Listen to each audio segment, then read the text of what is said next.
live now. Sorry, just using some, there's some new tools here in OBS. I just want to make sure everything is good.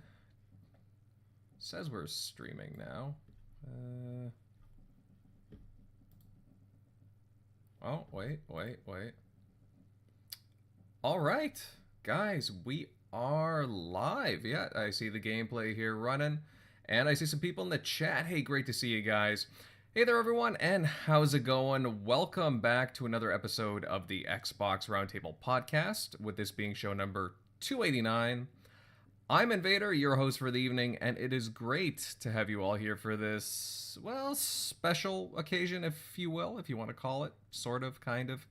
It's official and finally over, the Microsoft buyout of Activision. It's all done. We'll give our thoughts on the reactions, the meltdowns, and even some of the hints from Activision with what they want to do, you know, with what's looming. We'll go into that. Also, we will talk about some games that we've been playing. A bunch of new releases that dropped within the past week or so on Xbox platforms such as Darktide, Forza Motorsport, and a few others, Lamplighters League, and so on. Lots of good stuff. I've even played, Cocoon. I kind of want to talk about that. But before we get into that and our big chat, let me introduce everyone. Starting off with Crusader. How you been, man? I've been pretty good. What, we weren't on last week, right? Like, I'm not imagining that. We've been on. No. It was Canadian Thanksgiving, right? Yeah, okay. Yeah. Yeah, so the last 2 weeks have been pretty good for me in gaming. I finished the Shadow Warrior games, all three of them. I loved 2 the most. 3 was really good. Didn't really care that much for the first one. It was okay. But I absolutely want a fourth one. Been playing a ton of modded Minecraft. We just built monazite line to get a whole bunch of rare earth elements like samarium, gadolinium, and hafnium. And I have been playing the absolute crap out of Halo Infinite's multiplayer. Because man, does it feel real good to play. I got 31 battle pass ranks yesterday. Just yesterday. Wow. Game feels so good to play. I mean, you know what? I need to head back into it, and it's almost like there's a season dropping on Tuesday. We should play. You know what? I would like to. There's some good gear in there. There's some real good gear in there. There's some real good stuff coming, and there's some real good stuff coming in November. We'll talk about that next week, though, I think. Cool. I think, well, there is a lot of stuff to dive into with that season, and I would like to talk about it. It's nice talking about Halo Infinite, anything Halo, really. But yeah, there's a lot of stuff that fans have been waiting for, including myself and many on this panel. So yeah, I think we will, unless some mind-boggling news drops. But I think we can inch it in, no problem. But yeah, I would like to play with you guys, no problem. Halo's so freaking back. So back. I hope so. I love my Halo. Next up, who do we got here? General MLD, you there, pal? Alright, maybe not. We'll get to MLD in a sec. Shockley! Oh, wait. Can you not hear him? I can't hear him. Oh, he was talking. See if you have his volume down. I can hear you, MLD. No. Do you have his volume down, Invader? Oh, ooh. Try again. Testing. There we go. You're good. Oh, yeah. Okay. Well, yeah, it's been a great week. Obviously, we'll talk about ABK. That's pretty exciting. But I'm just going from game to game right now. Just really swamped for choice. Beat Lies of P. Now I'm dividing my time between Forza and Warhammer Darktide. It's a pretty good time all around to be an Xbox gamer. But yeah, looking forward to tonight's chat. Yes, indeed. Man, that Darktide MLD, I'm loving it. It's so addicting. Like the sessions are about 20 to 30 minutes each, the perfect amount. And if you get a team that really clicks, everyone has a mic, it's such a good time. I love it. Man, I could actually play Vermintide sometime as well. Man, it's the same thing except fantasy wise. I know you're more futuristic, but man, those are addicting as well. Wouldn't mind that later. Yeah. All right. Let's see what we can do about that. Next up, Eric Shockley. Hey, man. Great to have you here. How you been? Oh, pretty good. Definitely wanted to get into some Forza this week. Got it downloaded, so I'll definitely jump into it. Some of it tonight. Seeing some of the meltdowns on the ABK stuff. That's been fun. I definitely need to get into Liza P. That was one I was looking forward to, but I totally forgot that one dropped already. So, but that one, you already beat it, didn't you, General MLD? Oh yeah. Took about Okay. 30 hours to beat. Okay. Pretty good time. Wow. Cool. I'll probably jump in between those two, back and forth between those two this week. So, but ready to get into these topics and get into this ABK deal. It's the gift that keeps on giving. So. Well, thankfully, this gift is finally unwrapped, and yeah, I mean, we can enjoy it now. And lastly, who we got here? Who do we got here? Centurion. Hey, how you been? I'm doing pretty good. You guys can hear me, right? Yeah, I can hear You're you. a little loud though. I gotta turn you down. No, I switched microphones. Like I figured out what was going on earlier. You guys were hearing me through my headset, not the microphone. Oh, really? Oh yeah. So, anyways, man, freaking, it has been a good 2 weeks. Lots of playing games, lots of fun on social media. Obviously, unless you're absolutely under a rock at the bottom of the ocean, ABK is kind of like signed, sealed, and delivered at this point. And yeah, just kind of been, dude. So you guys know I like dabble in everything, and I can't exactly figure out what to play. I've been dabbling in Lies of P, jumping back and forth from that to Lamplighters League. Been also playing Starfield, Biomutant, just anything and everything, man. It is a great time to be gaming in general. And even without ABK or all the other stuff in between, I just feel like I am drowning in games right now and not able to figure out what title I just want to concentrate all my time and effort into. Mm-hmm. Yeah, no, I hear you. I've been diving into a bunch of games recently too. It's been so nice to be able to do that. But yeah, we'll. My bro is trying to drag me into Lords of the Fallen, and I'm just like, oh god, I don't want to. We're already Wait a little bit. Why? Because it's really bad on Xbox. Yeah. Oh, yeah, he was telling me they're having like frame rate drops and stuff like not that. Not even just frame rate, texture. The textures like don't pop in.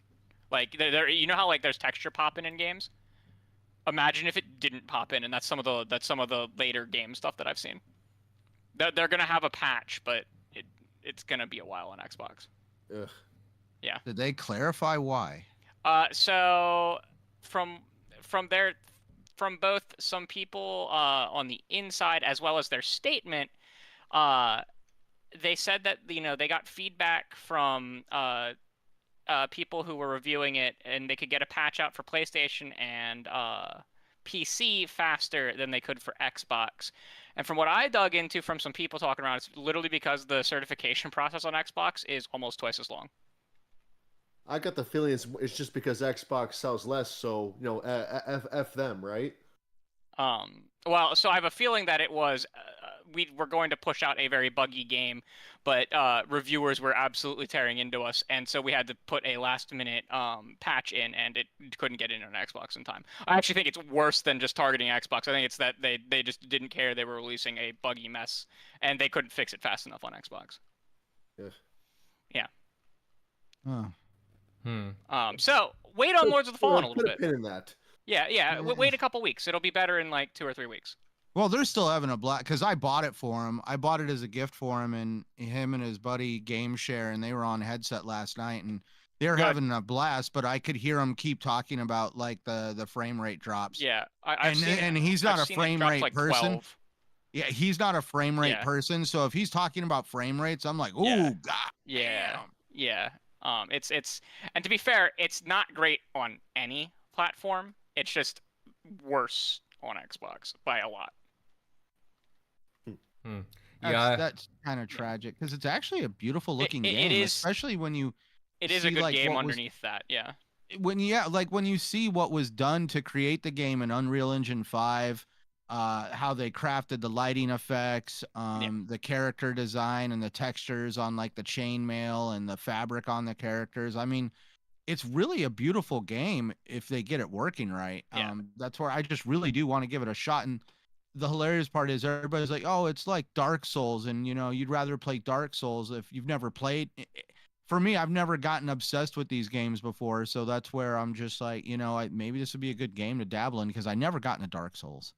Yeah, it looks really cool, and its co-op seems a bit more seamless than the Souls games.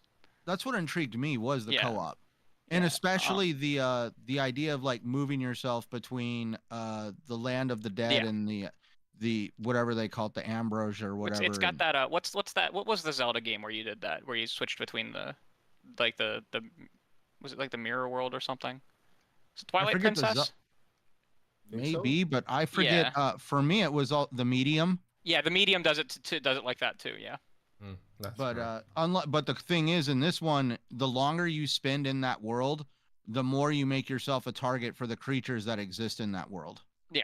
Which is like almost old school, like dark magic kind of stuff. Like if you keep up with like the stories with like witches and stuff like that, like the longer you spend time in the land of the dead will actually start seeking you out. Interesting. All right, I'll have to look that up. Yeah, give the game a month or two, and well, I'm hoping like if I wait long enough, we got hey everybody, guess what? Black Friday is coming. We are like 30 days away from some of the best sales in the year for gaming. Yeah, we are. Oh yeah. Well, guys, we'll keep an eye out on that. But before we begin, guys, remember to give the show a shout out and share it out. Also, hey, smash that like button before we begin, as that would really help us out tremendously with algorithms and all that. Kind of sucks it'd be like that, but it is how it is.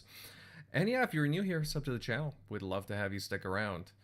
But yeah, guys, without further delay and with the formalities out of the way, gentlemen, we can talk about the big news.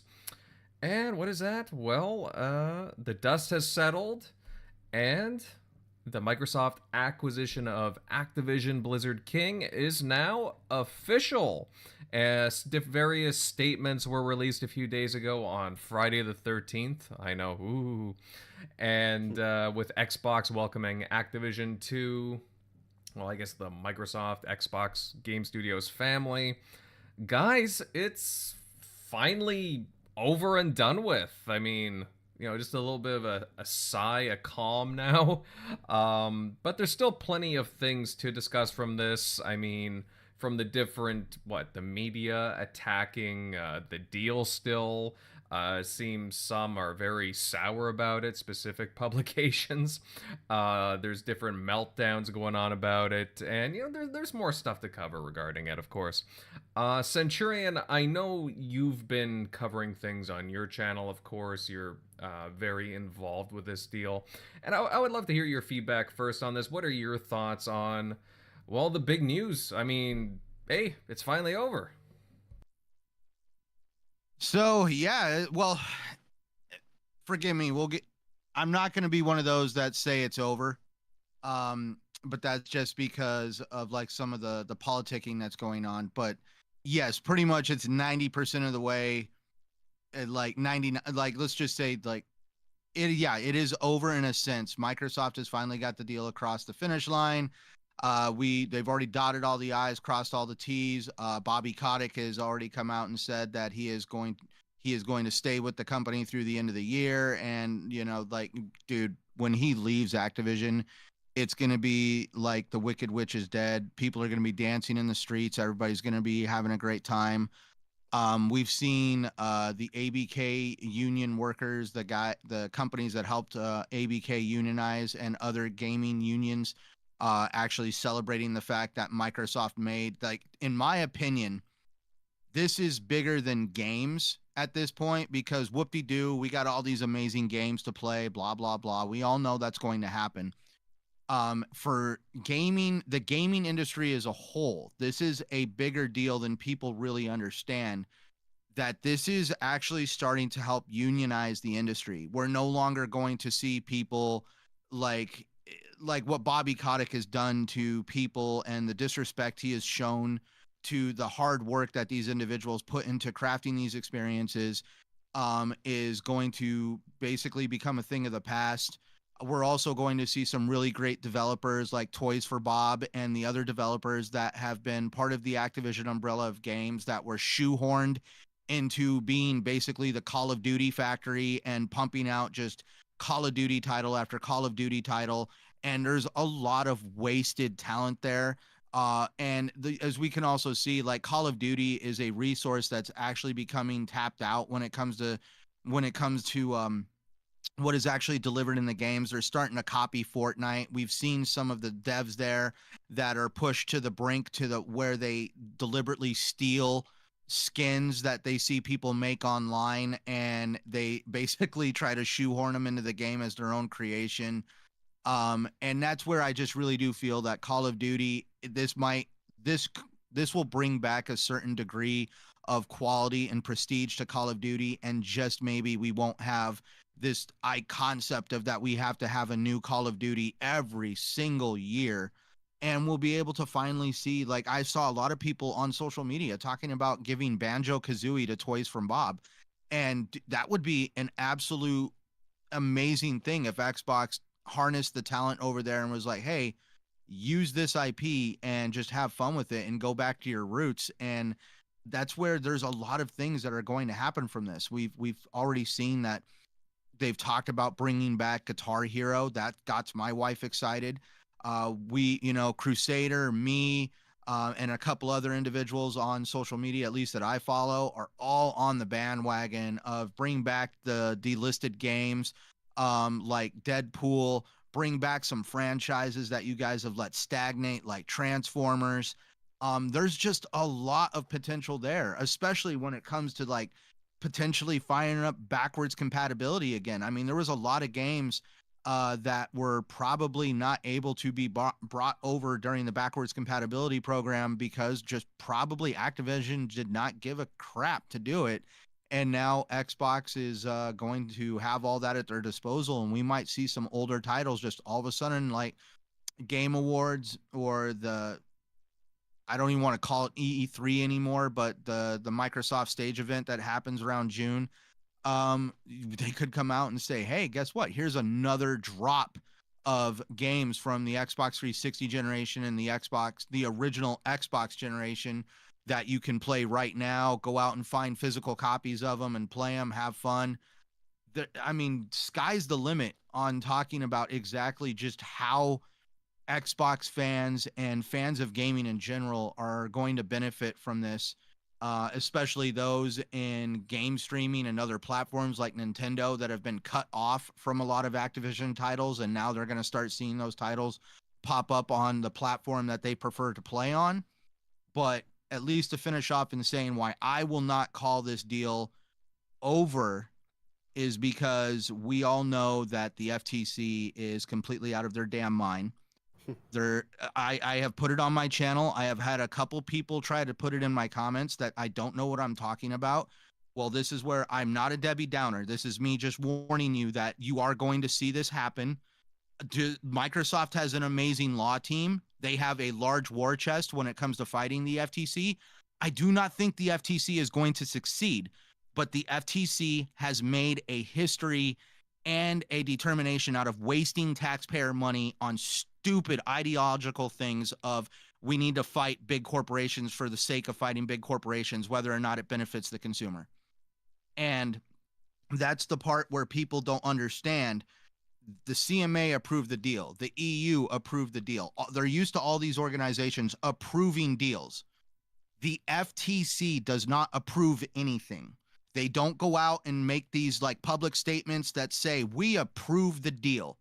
The FTC just silently disappears into the night and they just let the deal happen. And that's where if they want to, they can always try to bring it up. And the reason why I say this is we saw it recently with Meta and them being dragged back in with the FTC wanting to try to separate them from Instagram because they felt that when they let them merge 10 years ago, we made a mistake. Oopsie, we now want to unwind that deal. And that's exactly how it works. Meta bought Instagram 10 years ago. And so therefore, the FTC does not approve deals, and they always have that right to try to drag them back into court to separate them. And obviously, Meta did not separate from Instagram, and I don't even think they're even trying to separate them anymore. But that's just how the FTC works. Whereas I feel like somebody's going to comment on the Instagram thing. They with the Meta thing, I don't know that anything's really happened with that case. Though it wasn't just the FTC; it was like 40 different states' attorneys as well. Yeah, and that's the thing. Like, a lot of people don't realize that is totally possible, and that's where literally, I mean, this is how the FTC is going to function right now with the ABK deal.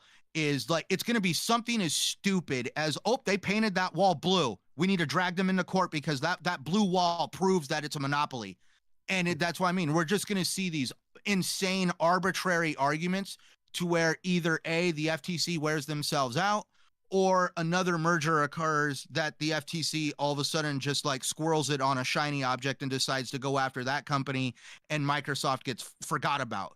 But that's where I just feel like right now, Lena Khan has got blinders on to what's going on. And she just, for whatever reason, in my opinion, I think probably for the next few months or even a year, she's just going to be throwing anything she can at this whole thing of like, anytime Xbox does anything with Activision, it's going to be like she's going to like microscope it just to see if there's anything there to prove her point that there was a monopoly occurring. And that's just one of those things where, like, even you and I discussed it, Crusader. That's why we feel that there's going to be parity when it comes to how these games are delivered. We're not going to see Microsoft get all these games dropped on Game Pass and all these other platforms have to wait a month or two for that to happen. I really do feel that Microsoft, as they roll these games out, like the Tony Hawk Pro Skaters, the Spyros, the Crash Bandicoots, the old library of games, these games are also going to be readily made available to all the deals that they made, like the Boosteroids, the NVIDIA GeForce, the PlayStation Nows. And I just really feel that's because at this point, Microsoft is going to be playing this game of political chess, that they just have to make sure that not at any time they look like they're favoring their own ecosystem, at least for the time being, because they're waiting for things to cool down a little bit. Mm-hmm. Yeah, that's a pretty fair assessment. I mean, obviously, this deal had such notoriety for, I mean, not just now, but for the past, close to 2 years now? Yeah, I guess it would be approaching that, another couple of months.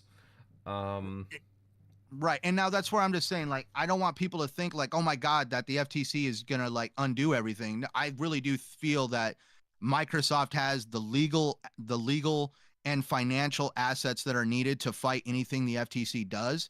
But I also do believe that for the time being, at least for even maybe a couple years, we're going to see a lot of parity between Xbox and PlayStation when it comes to what is delivered on a game level. And we're not just going to see Xbox trying to go in and help Sony dig their grave, because that would be totally, I mean, giving them fuel to the fire on trying to prove their point that this was going to be detrimental to competition. And I just know Xbox doesn't want to feed that narrative. Now, by the way, one question, Crusader, correct me if I'm wrong. I don't foresee Xbox being able to raise the price of Game Pass, at least for the time being, and I mean for a while, because that was one of the guarantees that they gave to the CMA, that they were not going to raise the price of Game Pass, which is why they preemptively raised the price of Game Pass before Starfield came out and before the deal was even approved, because they knew once the deal was approved by the CMA that they wouldn't have the opportunity to easily raise the price of Game Pass as they did then. Short answer, yes. Long answer, no, because there is a clause that allows them under they just basically have to make an economic argument to the CMA, and the CMA can just kind of hand wave it and allow them to. But they have to at least seek permission. They do have to see. I believe that is the case. I don't actually know the final terms of like what they ended up agreeing upon, because of the whole stuff with like Ubisoft took precedence, and like the whole fact that like it doesn't really matter about their service because the games, like, they're not concerned about the console space. They weren't concerned about the PC space, right? They were only concerned about the cloud space, and they have to license the games to put them on their cloud service themselves anyways. So I'm really not sure. Does that make sense? Like, I'm not really No, sure it makes sense. where That's one of the like if they actually ended up, if that's even in terms of anything. Right. No, I know it doesn't. That's where I'm like, it's still unsure. It just didn't make sense to me on like how all of a sudden we saw like, the world is falling, the naysayers on social media saying that now Xbox is just going to go and raise the price of Game Pass overnight because they see that them as some kind of like powerful player in delivering games as a subscription service. And If that's anything, where I they'll just make a new tier. Like right. that would be the move they'd make, and I don't even see that happening. Right. I'm just, at least for me in my mind, because of everything that occurred, I just don't see it being that easy. Yeah. And I'm not saying like, a year from now it won't be easier, but I just feel at least for the first year or so, there's just going to be a close eye. And I just don't foresee Xbox trying to like make waves or ripples right now, especially with the fact that they are literally there is going to be a CMA liaison somewhere in the building watching over them. You're 100% though. Yeah. It's I believe they see, and I don't even know, because like Microsoft said that they would agree to have a third party person be like to monitor them. I don't even know if the CMA deemed that was necessary, because that wasn't mentioned in anything in this new Ubisoft agreement. Because like realistically, Ubisoft is the third party moderator. Because if they're unhappy, they will just go to the CMA. Does that make sense? Like, right. And so like there's a lot of stuff that like that was mentioned during the first run that is completely irrelevant now that Ubisoft has the cloud rights. Well, the one thing that they are going to be monitoring is the deals that Ubisoft and Microsoft make between themselves. Correct. Because it was even talked about that Microsoft and Ubisoft are not allowed to collaborate or conglomerate into creating favorable conditions for the Xbox ecosystem. Yeah, correct. Though I believe so that they were also the deals that Microsoft made with Ubidus, Blasteroid. There's like 4 of them. Nvidia. There's a couple others. I think Enware, EE in the UK. The deals they made with those, Ubisoft is, as part of the sale from Microsoft to them, Ubisoft is required to uphold the deals that were made with the negotiations, with the terms that were made. So I would suspect that that's not even relevant, because it's likely that Ubisoft will just give Microsoft the same terms that were already negotiated to all those people. Like, in my opinion, that's just how it's going to be. Like, and then in the EU, that like, if someone wants to play their game on the cloud and they purchased it, that has to be available on that cloud service. So like, everyone's, it's going to be in every cloud service, like, anyways. So because of EU requirements, it's a whole lot of nonsense, like, to follow. And to think about the fact that all these cloud services are going to have these games anyways, competition is going to be steep. Yeah. So it's not like Xbox can just come in and be like, yep, $30 a month. And it's like your competition is going to be way cheaper than that. Yeah. And that's where I just feel like the whole argument that Xbox is just going to come in and make Game Pass way expensive at this point, I was like, I don't think that's possible. Yeah. We already did. So the only thing that they could do is they could make a new tier for Activision content, which maybe we'll see. I don't know. Specifically with Call of Duty, that it's going to be very complicated to figure out how to put Call of Duty into Game Pass properly, unless they're just going to throw it in, YOLO it, which they could. I don't know. Because like that is a lot of money a year. Well, if we think about the amount of microtransactions that take place on there, sure. Like we see that Fortnite has made themselves a very financially viable product by just relying on microtransactions. Yeah, I'm very curious to see how Call of Duty is handled long term. I don't think we're gonna get a new tier, but I would also not be shocked if we got a new tier. That'd be crazy for me. Yeah. Mm-hmm. Yeah, I mean, it was discussed in the chat. I mean, it would kind of suck, but at the same time, I wouldn't put it past them to create a new tier. especially with the ever shifting economical climates and how the companies are adjusting to things. Yeah, I mean, it's possible. I hope not, personally, but we'll see. Shockley, buddy, I mean, I would love to know your thoughts on this. Obviously, we've been talking about this, like, for the past 2 years almost. It's finally done. What are your thoughts on the deal finally closing? Yeah, it's nice. Although I guess since we're on, just bring up a point that the FTC or whatever could always reopen, but I think they've done their due diligence to kind of like divest certain things to where that would be hard for them. I would think to. We'll see down the line. Obviously, things could get big, like Facebook and Instagram at the time they bought Instagram. It wasn't like probably near on the level it was, but who knows? But yeah, it's definitely nice to see that it's finally, for the most part, over. So that means we can get sooner to games dropping in Game Pass. Hopefully, maybe some backwards compatible games. Maybe reopen that can. And then one would definitely Guitar Hero would be a cool one. I think Bobby Kotick mentioned. Definitely was a big fan of that. I think the last one I had was like Guitar Hero 3, but those were still some good times. So if they could get that, I don't know. Obviously, that's tried to happen recently with I think the Rocksmith or whatever, but it didn't seem like that really went. Didn't really wasn't the hit like obviously that Guitar Hero was. So maybe that was just a fad. There isn't much of a fan or much of a base for it, but who knows? But it'd be cool to see other franchises other than Call of Duty. So hopefully we'll see some of the other studios that hopefully will not be just Call of Duty support studios. Again, he like a while ago, not just recently, but yes, I mean Guitar Hero has been brought up, but also even like the Toys to Life games like Skylanders, for example. Like, I'm not saying I would want it. I'm not sure if the interest is there anymore, but at least, I mean, it's a good sign that they are thinking of things to bring back. So, yeah, yeah. So we'll see more of those. We'll see kind of like I don't know if they've said anything about it, but allowing some of these other studios to go do other things because obviously they're gonna want to protect their investment to a degree. So Call of Duty is still going to be.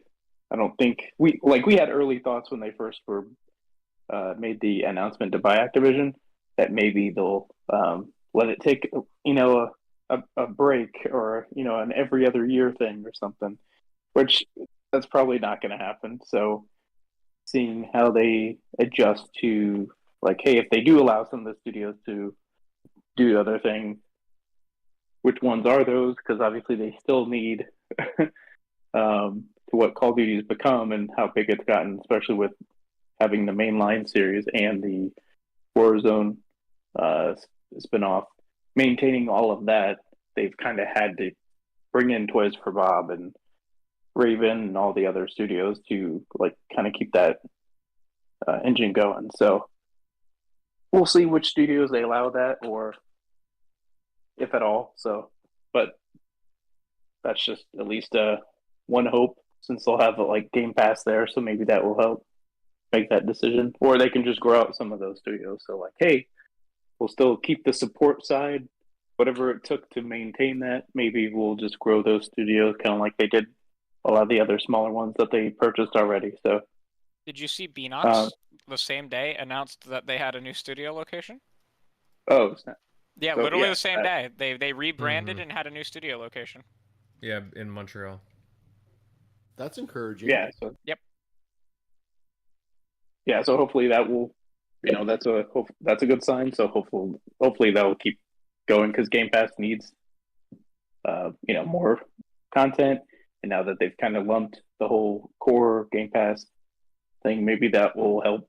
I'm sure Call of Duty, the second one drops, whenever that is in the future, that's going to be huge. But if they can just get some of these even back catalog, if you even get the 360 ones to just drop in there, because I know we had the whole sale where you could have bought all the relevant ones from the 360 days for like a total of like $70.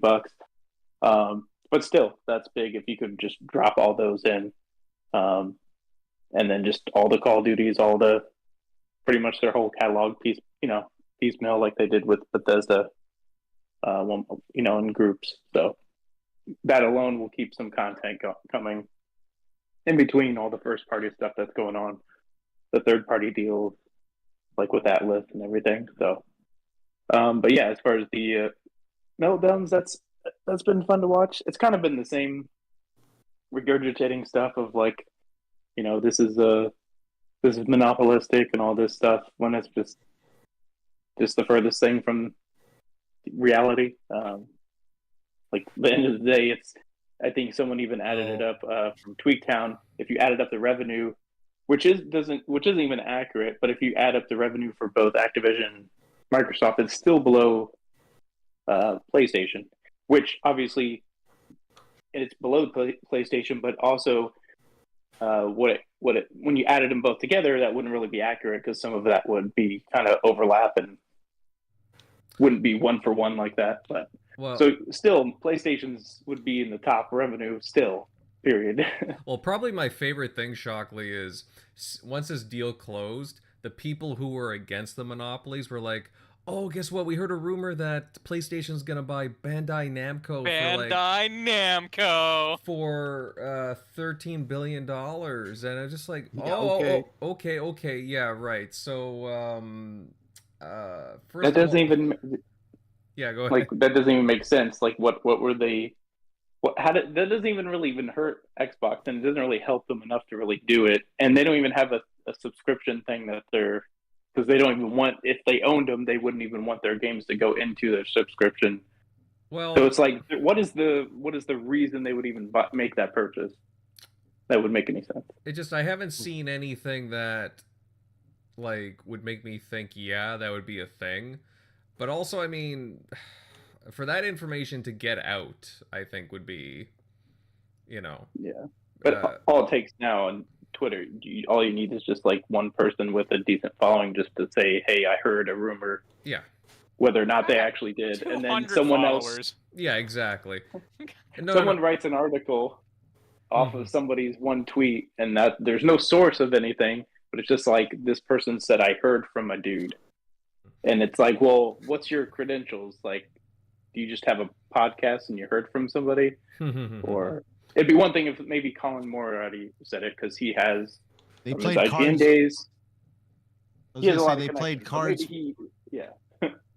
I was going to make you the joke, Shockley. I was going to say they played Cards Against Humanity with their cat, and their cat predicted that they were going to buy Bandai Namco. Maybe. But we've kind of heard that. Oh, it must be Square. Square's selling this off so they want to be purchased. Okay. Yeah. To be fair, that was reasonable, but like, would it be Sony? Yeah. Like Square downsizing was reasonable to believe that during acquisition season they were aiming to be acquired, but like that doesn't mean that that PlayStation would be acquiring them or to even be allowed to. Mm-hmm. No, I was going to say the conversation I loved on social media that even Crusader picked up on was with Paul Tassi over here, totally concerned about Microsoft's financials. Like, how are they going to be able to afford to put all these games in Game Pass? It's just not financially viable. And then they always bring up... If they had a Netflix model, I'd agree with them. But like, people forget that Game Pass is built on top of a store. Like Netflix, I know, like not even that, but Netflix is Netflix. They don't freaking own a tech. They're not out here making surfaces and computers. They're not out here creating cloud infrastructure and deals with world governments for cloud storage. That's why I was like, dude, you're talking about a company that 100% of their company is dedicated to streaming stuff, where literally Xbox makes up like 6-7% of what Microsoft does. It's not apples to oranges. Like, you are like literally comparing freaking potatoes to apples. Like, it's not even the same damn thing. The best thing to compare it to would be Amazon. Amazon Prime, because Amazon Prime Video is built on top of a store. Yeah. You can buy the movies, right? And that's one of the things that like I think is a big failing in the streaming world is that like Netflix didn't build themselves up as a store and a streaming service. They're just a streaming service. That's why a lot of them like Disney Plus, like, a lot of them are having trouble because they are trying to make all of their money just by being a subscription service, and that's not going to work. Yeah. But Game Pass isn't just a subscription service, right? It's like a Costco membership. You get 20% off any game that's listed in it, plus more if it's on sale. You get 10% off all the DLC. It attracts people to their console or their PC marketplace or their cloud marketplace, and you can go and you can buy content that's not even on Game Pass, but you might be a new customer who came because of Game Pass, right? Like think of all the people who are now on Xbox because of Game Pass, who are maybe playing Fortnite on Xbox and buying microtransactions because Game Pass pulled them in because of like how cheap it was. That's what a lot of people don't get with Game Pass, is that Game Pass is, yeah, it's a subscription service like Netflix, but it also doesn't have to make money in quite the same way, because in many ways it's used to attract people to a storefront. Yeah, Almost it's like used Xbox as like is the an sale. ecosystem. It's used. Yes, exactly. Yeah. It's exactly Sales, and then you sales also have- are sales sustainable. How are they? Yeah, if someone came into your store and they only bought the sale items, sure, that's not good. But guess what? They're already in the store. They're gonna grab some other stuff. That's how the whole thing works. Well, heck, Not if they're only getting that, more but- people from like the Fortnite sales, right? They don't make Fortnite. They just host it on the store. They take 30%. Like, Well, that's what I was gonna say. Like, when was the last time you turned on a Netflix program like Stranger Things? It's like, oh hey, make 11 wear this cool costume for X amount of dollars. That's why I'm like, dude, on Xbox it also goes beyond buying the games. You have microtransactions. You just brought up Fortnite, and that's where I'm like, dude, the Game Pass argument is an unsustainable model when it's compared to Netflix. I was like, that's a totally mute argument, because Netflix is like, had the ability to deliver on a different level. Like, they used to actually give out physical media. They would mail it to you. And I don't know why the hell they threw that in the trash. They could have just switched to, hey, if you really like this, you can buy the movie right now and we'll fucking mail it to you. Exactly. And, and right now with the or problem, get a copy of it digitally, like that too. But I'm just saying, especially right now, like I don't know if you guys caught on, but the death of physical media when it comes to movies, it looks like according to Best Buy, by the end of first quarter next year, they're going to stop selling movies, which is absolutely BS in my point. But that's where I mean, Netflix could totally swoop in on that and be like, hey, let's start having physical media distribution, because dude, I just don't agree with it. Even I still buy physical games. Even like, I'm not totally against buying digital games, but I buy a combination of physical and digital, but I don't buy really movies digitally. The thing that people should be comparing Game Pass to is like Apple Music / Apple TV with because that's layered on top of iTunes. The Apple, it was iTunes back in the day. Is it still called iTunes now? I don't know. Yeah, it's still I haven't had an Apple phone in forever. But that's layered on top of that storefront. Or Amazon, where the stuff is layered on top of a storefront. And like, why Netflix doesn't have, like, they're opening physical merch stores to sell merch for their stuff, and I'm like, this is brilliant. Like, why didn't you do this 10 years ago? Right. And why don't they release more? Like, here's something that a lot of people don't realize. I actually own the first and second seasons of Stranger Things on Blu-ray. Like, I actually bought them, and the thing is, they still have not released seasons 3 and 4, if I'm correct. But what was really cool and unique is, remember the old school VHS hard plastic cases that VHS tapes came in? They put the movies in disc inside a full-size VHS plastic case, because obviously it revolves around the 80s. I thought that was so cool and unique. Yep. Yeah, you're right. I mean, there's a lot of personality that can be put into those, again, different series collections, and there is something about physical media that's just like, just holding in your hand that's actually tangible. You can put it in there, and I mean, it can break, but at the same time, it's like, well, good example is we were off last weekend, but the weekend before, I had to do the show off of my phone because my internet service provider decided to shut down my internet on a day that we were podcasting. Dude, in the month of July, my ISP turned off my internet 4 freaking times Like my wife actually got in trouble with her job because she didn't have the ability to work remotely because the internet was down. We had to buy a hotspot. Like, that's why I'm just like, could you imagine like the minute the internet goes out, like, hey, you know, all that stuff you can use to entertain yourself right now without no internet? Yeah, you don't got any of that. Yeah. Mm-hmm. And that's why I keep a lot of things on DVD and Blu-ray, because it's just handy. And you know what? A lot of things that I would like to be streamed are just not, and I can just pull it from my library and it's there. Just ease of access for me that way. Here's a good movie for you guys to really. The movie The Abyss. Go try to stream that right now. You can't. It's not allowed to be. James Cameron took it off the market. And guess what? That movie is in such demand for it to be transferred onto 4K that there's like forums and stuff, and James Cameron is just finally going to, from what I hear, put that movie on 4K in 2024, and they've been demanding for years for it to take place, along with Arnold Schwarzenegger's True Lies. That's another movie that is extremely hard to find physically, and even to find it anywhere where it streams. That's why, I mean, like, streaming does not deliver everything. You should be able to go out and purchase this stuff. Mm-hmm. One of the biggest things I think Microsoft is actually like missing that they could be doing right now is, the like how we have the what's the custom service called, the Design Labs, right? Yeah. Right. I think that they could really leverage that to sell custom physical editions of games, like sell like custom steelbooks and allow people to buy like a physical version of the game that is minted with like the newest patch setup for the game. Like, and just sell direct to them for, it'd be a premium. You'd have like $20 slapped on top of whatever the price of the game on the digital market is to get the special version. But like sell it with like a minted steelbook and stuff like that. Like I've thought about that multiple times, that like physical games, like they shouldn't go away, but they're moving to a collector's market largely, right? Yeah. Like it's moving to a much more niche collector's market. They should be capitalizing on that niche collector's market for physical. Oh yeah. And I really think that like they could leverage their design labs to do that and allow people to get like really, and you could get third-party developers in on it. And so like if the third-party developers didn't want to make their own physicals, but like they still want to offer physicals for collectors, like they could be in on it. Like I've thought about it a few times, and I'm like, man, this would be so cool. MLD, how about you? I know you've been patiently waiting to chime in here. What? I know you got some thoughts on this deal closing, man, because it's been a while. It's been a while since we could finally say, "Whew, it's over."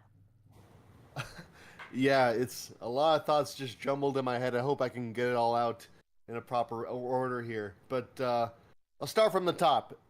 Xbox is now they're now unquestionably a major part of gaming now. Like, there's no question. Doesn't matter how many or how little consoles they sell, they are embedded in the culture. With how many the IP they own, the 30 plus devs now under their belt, the growing ecosystem across all the types of gaming, they're here to stay. Now, people wonder when Game Pass games will drop. They said 2024 for games like Diablo 4. I personally feel they're not going to do the massive game dumps like they did with Bethesda. I think they're going to make like certain occasions out of it. They'll stretch out 2024 essentially to sprout the love, to give some games their own spotlight. This is all just speculation, but if they do drop them all at the same time, hey, fantastic. But I feel like they'll do old Call of Duty games 1 month, the Prototypes another, Spyro and Crash another, Tony Hawk, you know what I mean? Like, to really give Game Pass that much of a boost every month by spreading out their catalog drop. Now that said, it was mentioned before, there's older titles as well that need to be relicensed if there's enough demand for it. The older Spider-Man games, the Deadpool game, Transformers, I would play those. If those were dropped on Game Pass, I'm going to give them a try, because people keep raving about these games, how they've aged well to this day, and all stopping these games from coming back are the renegotiating of a license. Shouldn't be too much money. These are older games, so I hope Xbox gets on that sooner rather than later. I know there's a lot of people saying that they want to make another prototype, revisit that. Beanox should make a new Crash, Spyro, or even Banjo. Phil Spencer, he likes his Hexen. I played Hexen 2 back in the day. I want them to at least give that like the Quake 2 treatment, like give it at least a remaster, maybe even a sequel. Who knows? There's just so much potential here, and I think the community is just really, taking that all in. Just what the future's going to hold. Everyone has their own personal prediction and optimism. It's nice to see everybody so happy in the community there. So some games will be exclusive in the future, and I'm curious what will make the cut and what will remain on PlayStation. Like people are saying the upcoming Blizzard survival game, that's going to be exclusive, or Xbox ecosystem exclusive. I hope it is. I think they should get some exclusive content to help set their brand apart. While, if you put the heavy hitters on PlayStation, that's fine too, right? Then I'm looking at PC now. They own 2 stores now. The Windows Store, but now Battle.net. Battle.net has a lot of respect and loyal fans behind that. And it's now theirs. It's great. I can imagine at the very least, Xbox Studio games will go to Battle.net and vice versa to give Windows Store a boost as well. As far as merging goes, yeah, I don't know about that. Personally, I don't think they will. I don't think they should compromise the integrity of Battle.net, keep it separate, but really just share the library of both stores together to cover more ground. I don't know. I think they may merge it in reverse. I think the Xbox launcher may go away and it may move to Battle.net. Battle.net functions well. It's possible. Maybe, yeah, I don't know about yeah, I know people do complain about that. Yeah. But yeah, at the very least in the short term, I do feel like they should share their libraries. That would be the short-term easy solution. So then there's World of Warcraft. Are they going to bring it to console? I never played it before, but if it's going to go on Xbox, I might just finally take the jump. I mean, it's been active for almost 20 years now. I mean, if they do that, they're certainly going to expand the places to play it. So I would certainly try it. PC Game Pass will get a lot of nostalgia. StarCraft 2 trilogy, Warcraft, that's good too. Then there's mobile. I'm not going to talk about mobile too much, but at least Xbox, they finally have a foothold in it. I'm curious if they're going to utilize their mobile division now to expand Xbox or Game Pass, or if they're merely going to regulate it to just like, hey, let's just cash in on the money. Like everyone's spending money on Candy Crush and Call of Duty Mobile. Let's just use that money to sustain the rest of Xbox and reinvest it into exclusive deals or whatever. Guys, Corden had a rumor about that this weekend. Do tell. So he had heard that one of Microsoft's plans is they want to move. I believe it's called. I forget what the term is called. But they want to give the mobile games achievements, Xbox achievements. Nice. Kind of like Solitaire has right now. And they also want to make it so that it acts in like the live presence kind of mode, where like how when someone's on PC and they're playing a game on their Windows PC, that sometimes it'll show up that your friend is playing, like even if it's through Steam, it'll show up that they're playing that. That's right. I've seen that. It seems like they want to do that for their mobile games as well. All right. That they want to integrate, basically, they want to integrate those games into the Xbox field. I've also heard personally that they are looking to, if you have Game Pass, to make ad-free versions of the games. They've already done that with Solitaire. Really? That'd be good. That'd be so like you could get, if you have Game Pass, you get like an upgraded version. I suspect they'll also do like, hey, if you get free currency. Yeah, like if you're a Game Pass, free gems or whatever the hell it is you pay for. Yeah. I suspect they'll do that too. But it sounds like it would they are interested in integrating Xbox features into their mobile games. So it sounds like at the very least it would prop up their monthly active users considerably if they do that. Yeah. So what they'll do is they're gonna merge. They're gonna merge the monthly active users, right? Like, and it also just kind of makes it easier to maintain everything, so that you're not maintaining like 8 different user logon systems. That's why like the Mojang accounts died in lieu for Windows account, like Microsoft accounts. Yeah. It just makes it way easier from a security standpoint to manage. It does make it a little bit riskier too, because everything's under one account. But Right.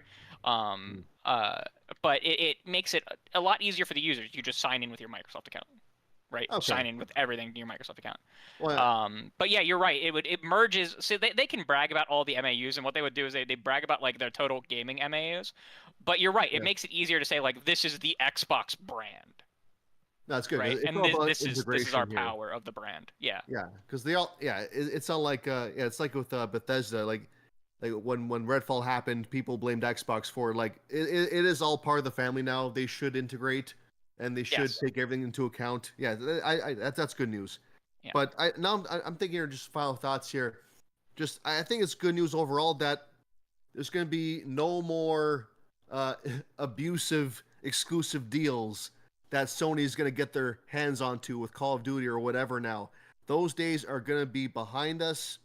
Yes, Xbox will get future marketing deals and exclusive console bundles, but at least the games themselves will be equal. And that is good news all around for PC gamers, for Xbox gamers, and now soon Nintendo gamers are going to enjoy that equality. So that's fantastic. So this whole thing, it fills me with a sense of confidence and optimism. It doesn't bother me that Xbox consoles aren't selling as much. I mean, who cares? I mean, we got the best value. The output is going to be better every year now. I mean, it's just math. We got 30 plus developers, multiple teams per developer in many cases. There will be no more 2022s happening. There will be no more dry spells. The Xbox output is amazing this year alone, and it's only going to continue, especially with ABK now. So they got the devs, they got the IP, they just got to nail the execution. So I feel like they will do that because they'll take their lessons learned from recent examples. Like if a game needs to be delayed, hey, go talk to Phil Spencer, say, hey, we need like 5 more months for this game, and like how can we make this work, kind of thing. I think they'll do that. They got so much games in the pipeline. If they got to move some games around here and there a few months, I think Xbox will be more than accommodating. But in the end, we all win. Great day, great week, great day. Mm-hmm. Now, I'm just curious, guys. Activision, Blizzard, they have a long list of IP, especially Activision. What are some IP that you would like to see them kind of bring back now that we know that Arcanum. Yeah. Hexen. Mm-hmm. If I may interject, I mean, I would love to see Heavy Gear get brought back. I don't know if anyone knows that one. It's it's similar to MechWarrior, actually. So it's like an offshoot kind of a universe, because Activision, believe it or not, had the rights to some of the games in the early 90s, and then they lost it, and then they still wanted to do a universe similar to it, so they did Heavy Gear. So they have another mech universe under their belt if they really, really want to go into it. Actually, that's another thing, too. I wonder if they'd be able to bring back some of these Activision MechWarrior games as well, which would be interesting. At least bring them to the... Wait, which one? Which ones? There's a couple of them. If they're from like the early 90s. So like the original MechWarrior 2, MechWarrior 3? Something like that. MechWarrior 2 Mercenaries, I know that, but there's a couple of others. Oh wow, I actually played a lot of those back in the day. I love MechWarrior games, the old school ones. Yeah, I'd have to just look at it quickly. Where's the list I had? Interesting. If they could, PC Game Pass would get a big boost from that. Well, I mean, like, and it's a niche market, but everything helps. Yeah, so I think it might even be, yeah, MechWarrior 2. Yeah, Activision's Part 2. Yeah, I'm seeing it myself here. Yeah. So, wow. Yeah. So there's a few. If they're interested in doing it. I know those titles have aged quite a bit, but maybe it's worth bringing over on the PC side. I mean, hell, even the console side, to be honest. But I mean, if they brought back these niche, obscure Elder Scrolls games from the 90s, I think they can do that too. Those were already kind of back. They were free on Bethesda's store. Right. Before the purchase. They were still pretty obscure. Like, I never heard of them until the day they dropped. Oh, really? Well, they're like the originals. I heard of Morrowind, but nothing before that. Oh, so because like Morrowind is like the Elder Scrolls 3 Morrowind. Right. Before that, like, I got nothing. Yeah, sure. I guess I only know them because I'm deep into the Elder Scrolls lore. I've never played them personally. They're beyond. They're too old for even me to hop into. But I like there's some of the like deep lore is in them, like with the Septim dynasties and stuff like that. But yeah, no, because they already brought Hexen back too, didn't they? That's like available on the Microsoft Store right now, I think. It's on PC Game Pass, but it's like the base version. There's no achievement support. Otherwise, No, I would have played already. It's I don't think yeah, they're only for purchase. They're not on Game Pass. Oh, well, either way, yeah. Yeah, they brought the Hexen games back on the Microsoft Store when they were bringing back the Elder Scrolls.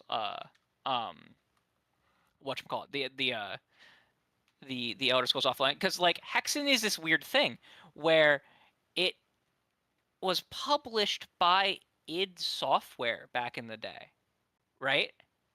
Yeah. And made by Raven, but now technically Bethesda publishes it, the originals, because Bethesda absorbed id Software's publishing arm. It's exactly like the Quake 4 situation. Correct, which is Made by actually why Raven. Quake 4 may become backwards compatible now. And I already beat the game this year. That's funny. It on may become 360. backwards compatible. Oh, good. Because of that whole situation. There's a bunch of games. There's a Wolfenstein from like 2009 that's like that as well. Oh yeah, you're right. Yeah, I think there's one on the PS original Xbox, PS2.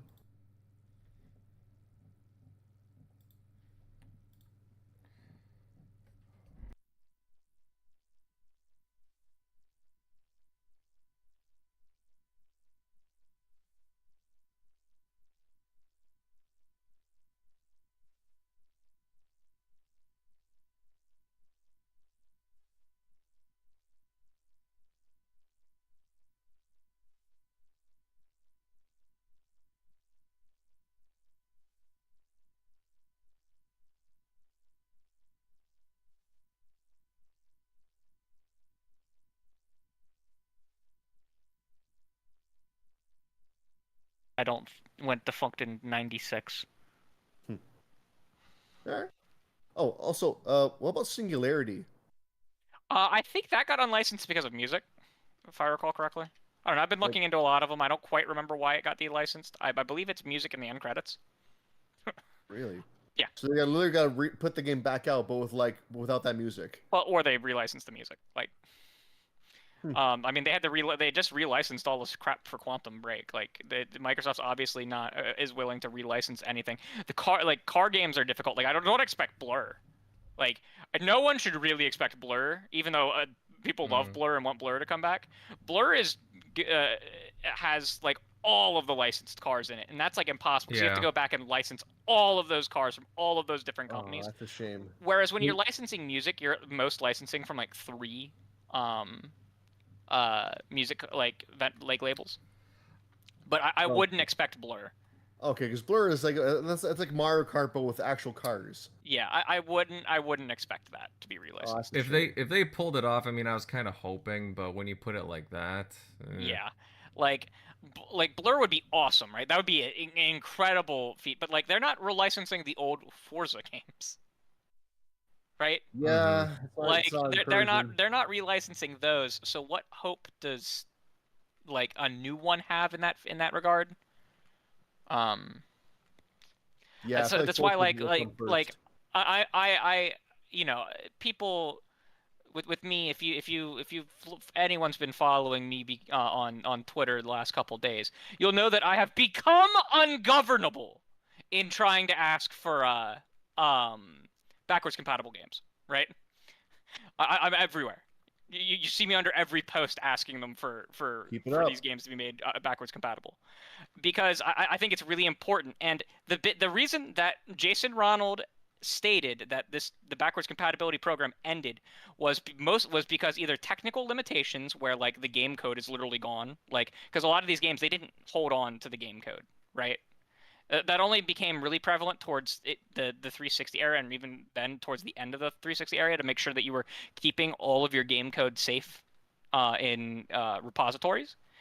But also because of licenses expiring. And if we're going to be 100% honest, Activision probably would barely break even on relicensing these games to put them back on sale, right?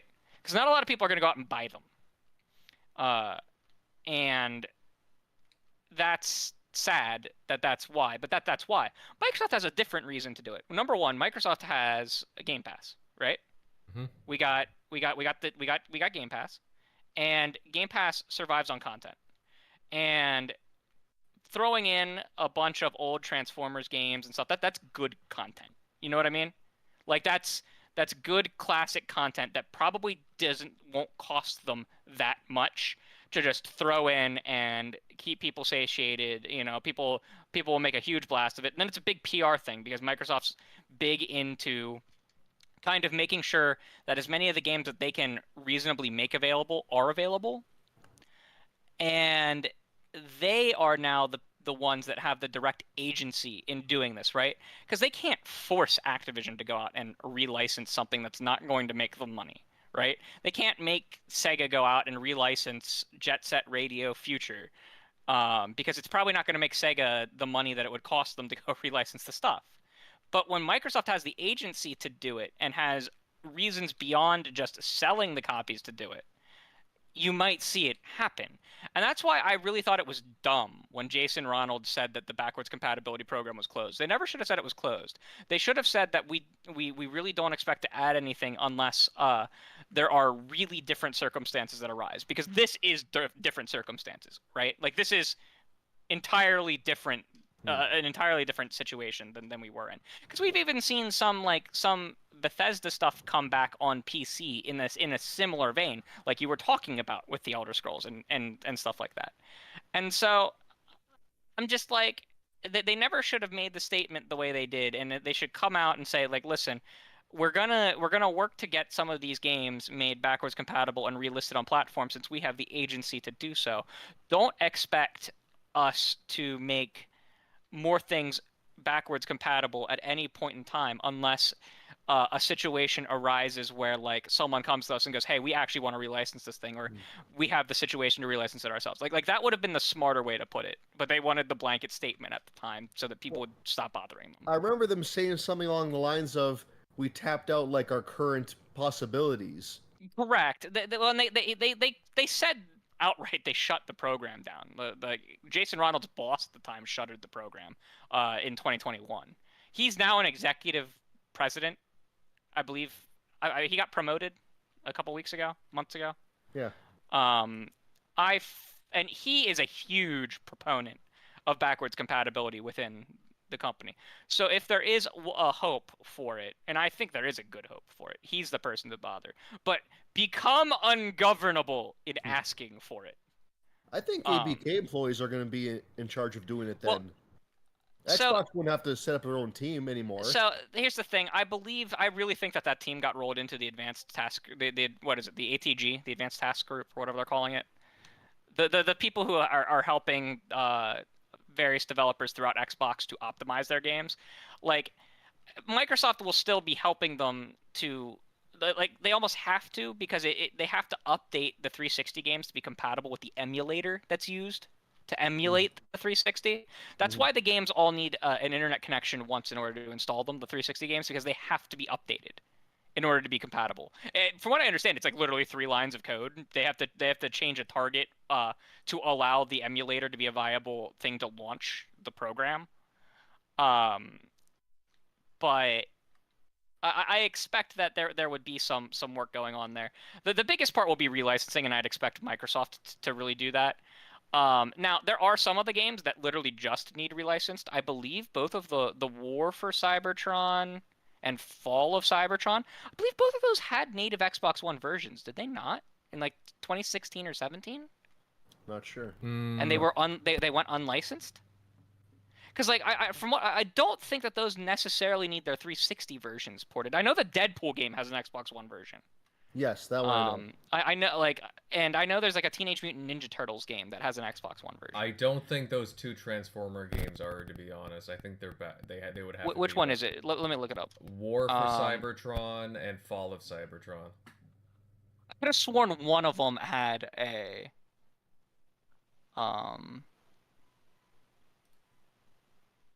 could have sworn that one of them had an maybe it was Fall of Cybertron. Because I was Possibly. looking into getting something related to it. Yeah, just Yeah, Deadpool Fall for something, Cybertron did. Okay. Came out in 2016. Fall of Cybertron did. Oh, okay, there you go. But like, so like that one, they don't necessarily, because there's a few games where they didn't make the 360 version backwards compatible, but there was a remaster released. Skyrim, you can't play the 360 version on an Xbox One or Series X, I don't think. You can only play the special edition. Luckily, the special edition is superior in literally every way. So like Fall of Cybertron, I don't know that I'd expect the 360 version to be made backwards compatible. However, there's a very good chance that Fall of Cybertron actually gets updated because that just needs relicensed. And Hasbro themselves have been like, "Hey, come relicense this shit," right? And there was the whole thing where they were like, "Hey, Activision, Microsoft, maybe you can find the code because Activision lost it." Then Activision refused to comment, and then after all the stories were published, Activision decided to comment and said, "We did not lose the code." So like, There you go. maybe we'll get that's, like the Transformers games. I actually think there's a very good chance that those get updated. What about the old Spider-Man games? That I wouldn't expect the movie ones. Right, like Okay. Spider-Man 1 and 2, the ones that are based off of the Raimi movies. Maybe Ultimate Alliance? So Ultimate Alliance is also complicated, but like Web of Shadows, the ones that aren't based, that are like original, those there's a good chance because they have to go through Marvel to license them, because a lot of people don't know this, or a lot of people choose not to recognize this, I should say. But Sony does not own Spider-Man. Sony owns the film rights exclusively to Spider-Man. Correct. They don't own the TV film rights, from what I understand, either. They only own, or as TV film, the television rights, like the syndicated series rights. Yeah, They just movie. only own film, from what I understand. And they license Marvel's Spider-Man, Miles Morales, and Spider-Man 2. They license that from Disney. And from what I can tell, there does not actually appear to be, that doesn't appear to be an exclusive use of the character. Because while they made the character exclusive in Marvel's Avengers, that was only exclusive in Marvel's Avengers. Spider-Man was used in Marvel Ultimate Alliance 3: The Black Order, which was a Nintendo Switch exclusive. And Spider-Man was also used in Marvel's Midnight Suns, which is on every platform. I don't know if it's on Switch, but you get my drift. It's on Xbox, PlayStation, and PC. Mm-hmm. So from what I can gather, they did not license out exclusive use of the character of Spider-Man. Now, the problem with the movie games, so the ones that are based on the Sam Raimi movies, is technically they would be licensing that from Sony as well, because they are based on the movies. Right? So there is a selective IP ownership there, where Sony doesn't own, or Sony owns the rights to the movies, right? And they own the rights to that version. They would own the rights to that version of Spider-Man. So I wouldn't expect. I would expect, like with those games, if those games were to come back, I would expect them to come back in such a way that they would also be playable on like a PlayStation 4 or 5. Does that make sense? And that would probably require a little bit more work, because they would do like where they would port them to the PS2 emulator, that works with the PS4 and 5, that they've ported some PS1 and 2 games to. They would likely port it to that and then make it available on the PlayStation Store. Now that could happen. I could see Sony being happy with that. I could also see them not wanting to license those games to bring them back. Out of spite. Not even out of spite, just like the Sony pictures may not think it's worth it. Now we're getting out of the Jim Ryan era, where it's like, why would gamers want to play these old games? So like there is a thing there too, where it could be a good with the new CEO, it could be a good like kind of like, hey, game preservation kind of move. So like I don't really know what to say there with that. Now Activision didn't leave on the best terms with Marvel when they ended their contract in, like, I think it was like 2017, 2016 maybe. but this is new ownership. Companies don't hold grudges for very long. They'll form new deals with other people. Like Marvel is no longer exclusively licensed to anyone, right? There's like 1.5 billion people making Marvel games. The various movie games, I'd like to see every game possible be relicensed, right? That's who I am. Like, Blur being relicensed would be like a miracle, and I'd be celebrating it to high heaven. But I think the focus should be on the Marvel things and the Transformers things, and like the weird one-offs like Singularity and I think was it Brother in Arms? Don't So think I think Brother in Arms. It's No. something in Arms. Let me look at my. A Call to Arms? No. Let me. Um. I definitely have Arms.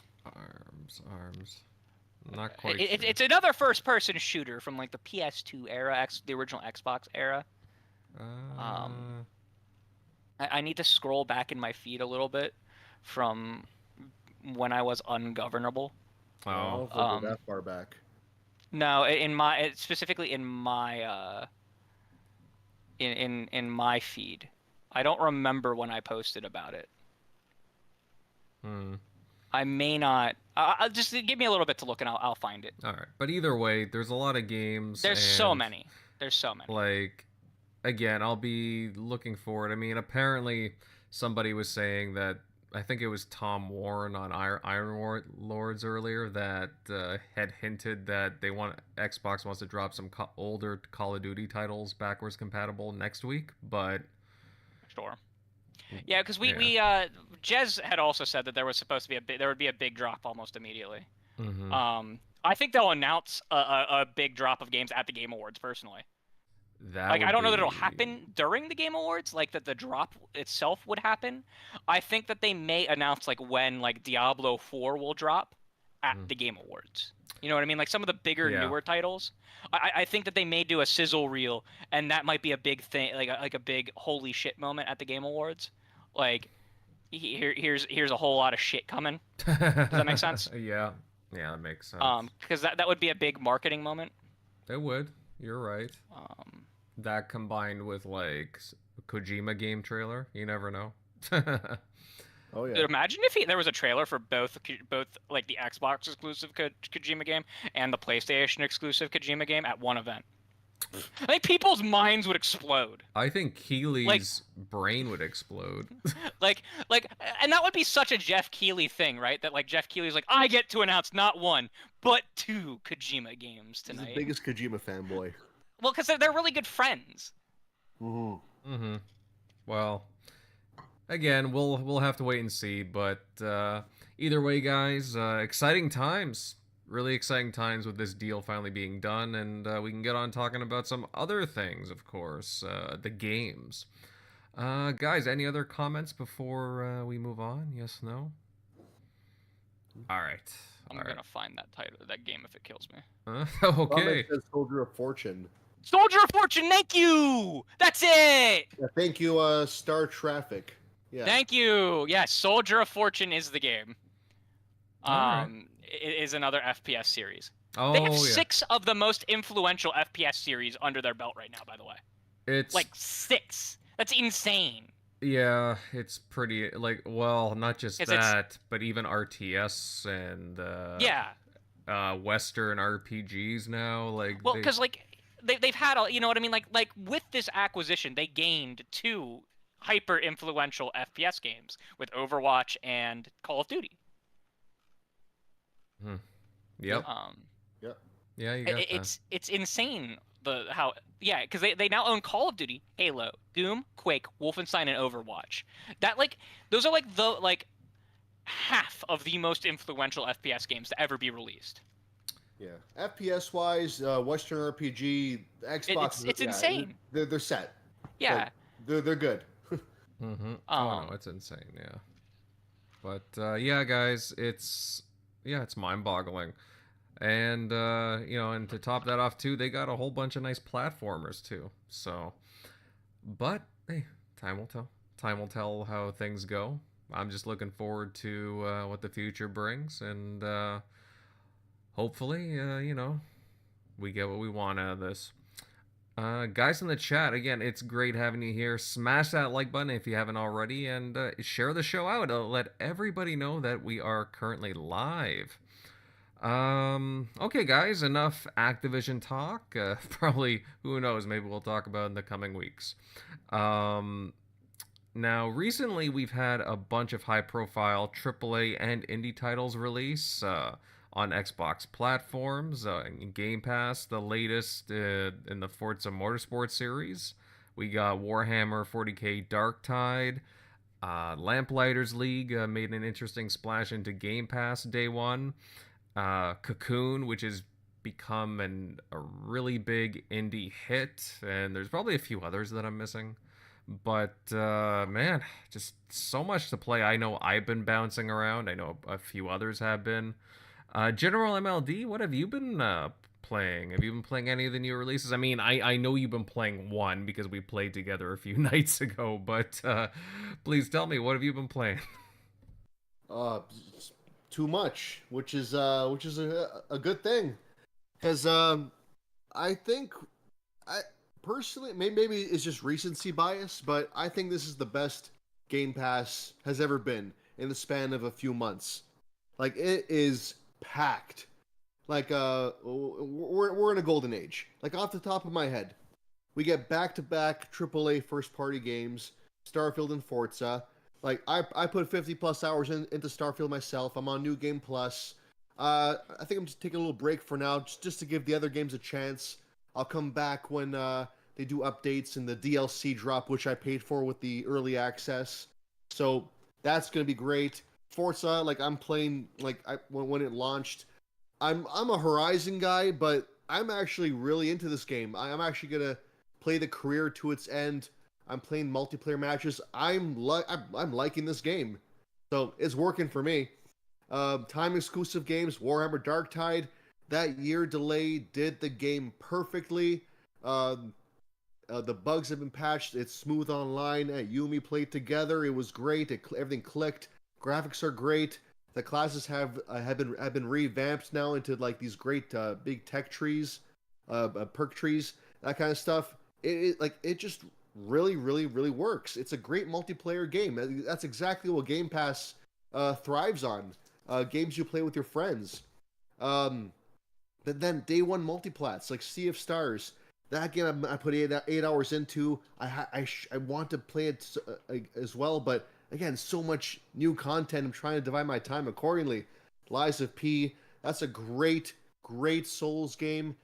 Guys, do not sleep on it. If you played anything that is a Souls game, try Lies of P. It is a fantastic game. I beat that not long ago. Payday 3. That game had a rough launch, but apparently it's been fixed. So that's a great day one game right there. People are enjoying now. Phoenix Wright came. I think, yeah, you mentioned Cocoon. We get more indie games than we know how to count on Game Pass every year.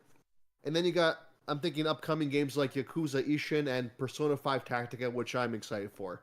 Like, there's just too many games. And it's just going to get better with Activision next year. Like, again, I think they're going to space it out, but regardless, like, oh my god, content's king, and Game Pass has it.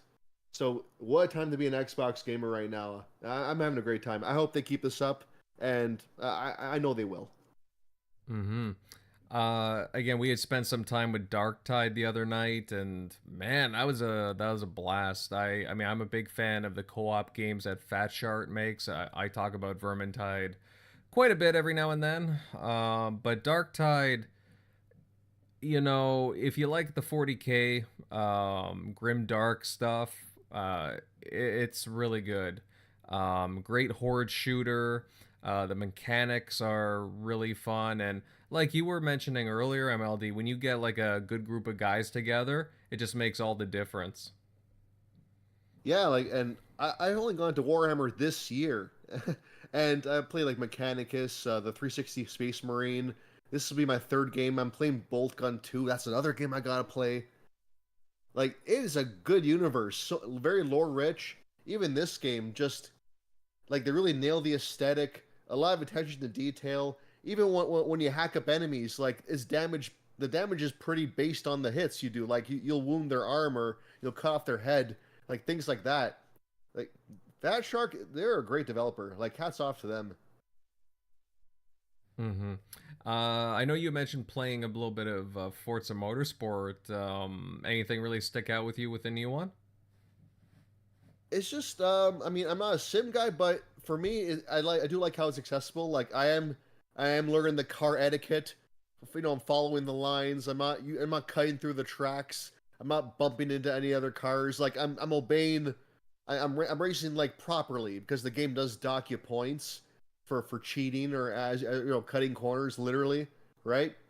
So I do like the idea of like leveling up your car, like upgrading your car as you go.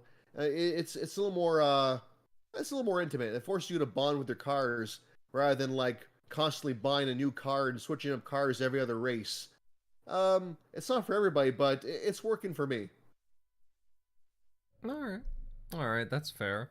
Yeah, I mean, I'm still early on into it. Only played, you know, a couple of hours. Finished my first series, maybe 2 series, and again, I'm liking the tracks. The game is gorgeous. I don't know. There's something about it that I'm not really feeling at the moment. Maybe I need to spend more time with it. I Again, it's a really good looking game. It handles very well. The AI is aggressive too, especially when you fine tune it to be a little harder. I don't know if I like it as much as some of the other ones, but time will tell. Again, I haven't spent too much time with it. Yeah. But I mean, also a quick side thing for everybody listening. This game is really easy to rack up achievements. I put 6 hours in so far, and I'm at 530 gamer score out of 1,000. Like, I don't think other Forza Motorsports were that generous with achievements like this one is. really, If that entices anybody to at least try it out for the quick achievement hunting. Like it doesn't take much. Like one just like a lot you can do within free races, like customizable race events you can do. A lot of it is just like that. Even some achievements are just for like saving a replay or being a rival in Rivals, which is very easy to do. I don't know. They just give it away. yeah, I need to play more with free play, but yeah. That being said, I gotta spend more time with it. But yeah, so far it's fun. It's Forza, which is always a good thing. Now I noticed you were playing Cocoon. How is that game? It's good. It's a nice little indie title from one of the key developers around Inside and Limbo. Oh wow, I beat those games like just recently. So it's the same guy. Yeah, well, one of the key figures, I forget his role in them specifically, but he was one of the key figures. And yeah, Cocoon is another one where, again, it doesn't tell you the story per se. You kind of have to like read into the environment and kind of pick things up along the way, kind of similar to those titles. But the game is gorgeous. Artistically, I do like it. The color palettes are really interesting, and you have to travel between worlds with these little orbs. It's kind of a situation where it's like, have you ever seen the movie Inception? Yep. It's kind of like that. Okay. And it can get a little confusing like Inception. Now, what genre would you describe it as? Like what would the gameplay loop be like exactly? Well, it's a puzzler. Okay. Okay. Yeah, like not to, again, it's not some grand game, but it's overall it's a puzzle game. And the only battles that you do have are boss battles. So it's not really, and the boss battles are when basically once you figure out like the rhythm of a boss, the pattern, and you do it like 3 or 4 times, and that's it pretty much. But I would say it's worth checking out. It's worth giving it a play. it's an interesting experience. Like, I don't really know how to coin it exactly, but it definitely makes you think, and it gets you curious about the world and what's going on. And yeah, I would highly suggest checking it out if you're interested in a game that, I mean, again, I've heard during the show, guys putting in like 30 hours, 40 hours into a game. This one you might put in maybe 3 to 4 hours, something like that. It's not a very long game. So. Oh yeah, so much like Limo and Inside, those took me both 4 or 5 hours each. Okay, well there you go. It's something similar. So falls in line with that. Okay. Yeah, it won't eat up too much time. Like, if you have a free evening, afternoon, maybe, a couple of evenings, go for it. I would highly suggest it. Did you get stuck on many parts? I'll admit there's a couple of parts that I had to use a guide with, yes.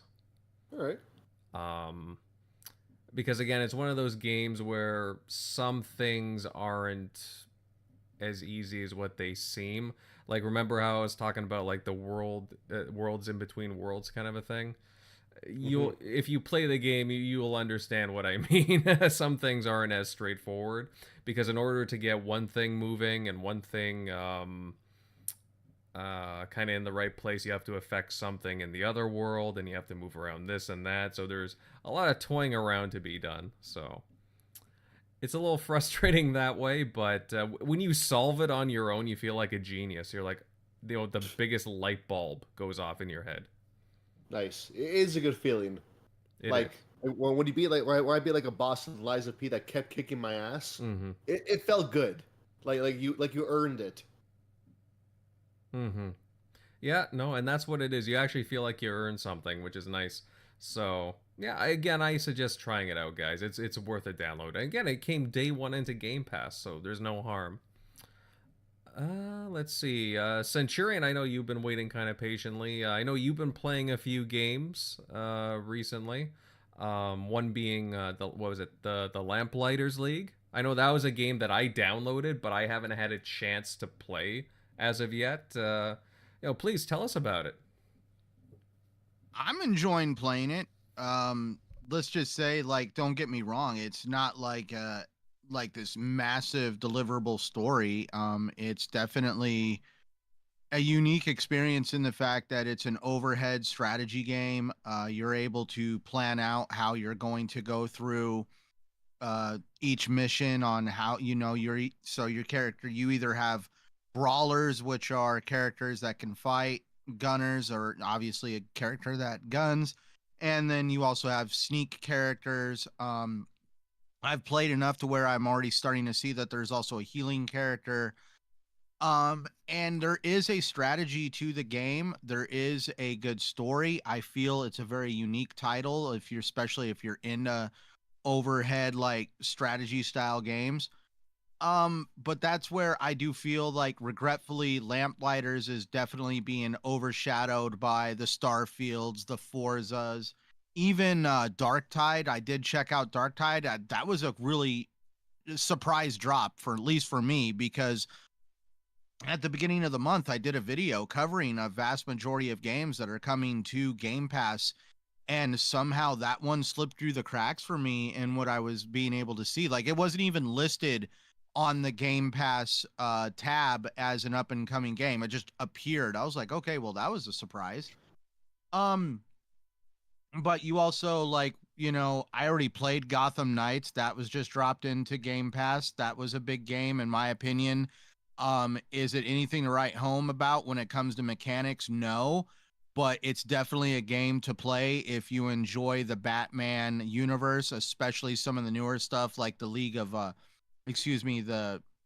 my God, I don't want to call it the League of oh my God, Court of Owls. There's their damn name, the Court of Owls. That was an interesting addition to the Batman universe on a comic book series, and now that it's been incorporated in the game, I think that's really awesome. We also got to, with Gotham Knights, you get to play as 4 people that Batman has helped basically craft to take his place, because this game does not have Batman in it as a playable character. And let me see. Obviously, Lamplighters League, City Skylines is getting ready to come out. Like, dude, October is I a thought just that got stacked. delayed, didn't it? I thought it was October 24th. I heard. It was supposed to, but I could have sworn I heard it got delayed into January or something. Hey, you know what? I don't. It's not on my cup of tea. Like, so, like, you never know. I'll have to double check, but because I knew a few people that were really interested in that, and I could have sworn it got delayed. But somebody, correct me in the chat if you know what I'm talking about. But yeah, No, but mm-hmm. it's so. Yeah, I don't really. Big delay. Refunds offered. The original was on October 24th. Yeah, you're right. It did. It got delayed. Holy cow. All right, never mind. Yeah, 2024. Spring 2024. Okay, but they're offering refunds for those that did buy it, but well, I guess that's maybe, you know what? There is a lot of games that, I mean, developers and publishers that are just seeing how stacked October is, because we saw like God, what was it? Alone in the Dark was supposed to come out this October, and that got delayed.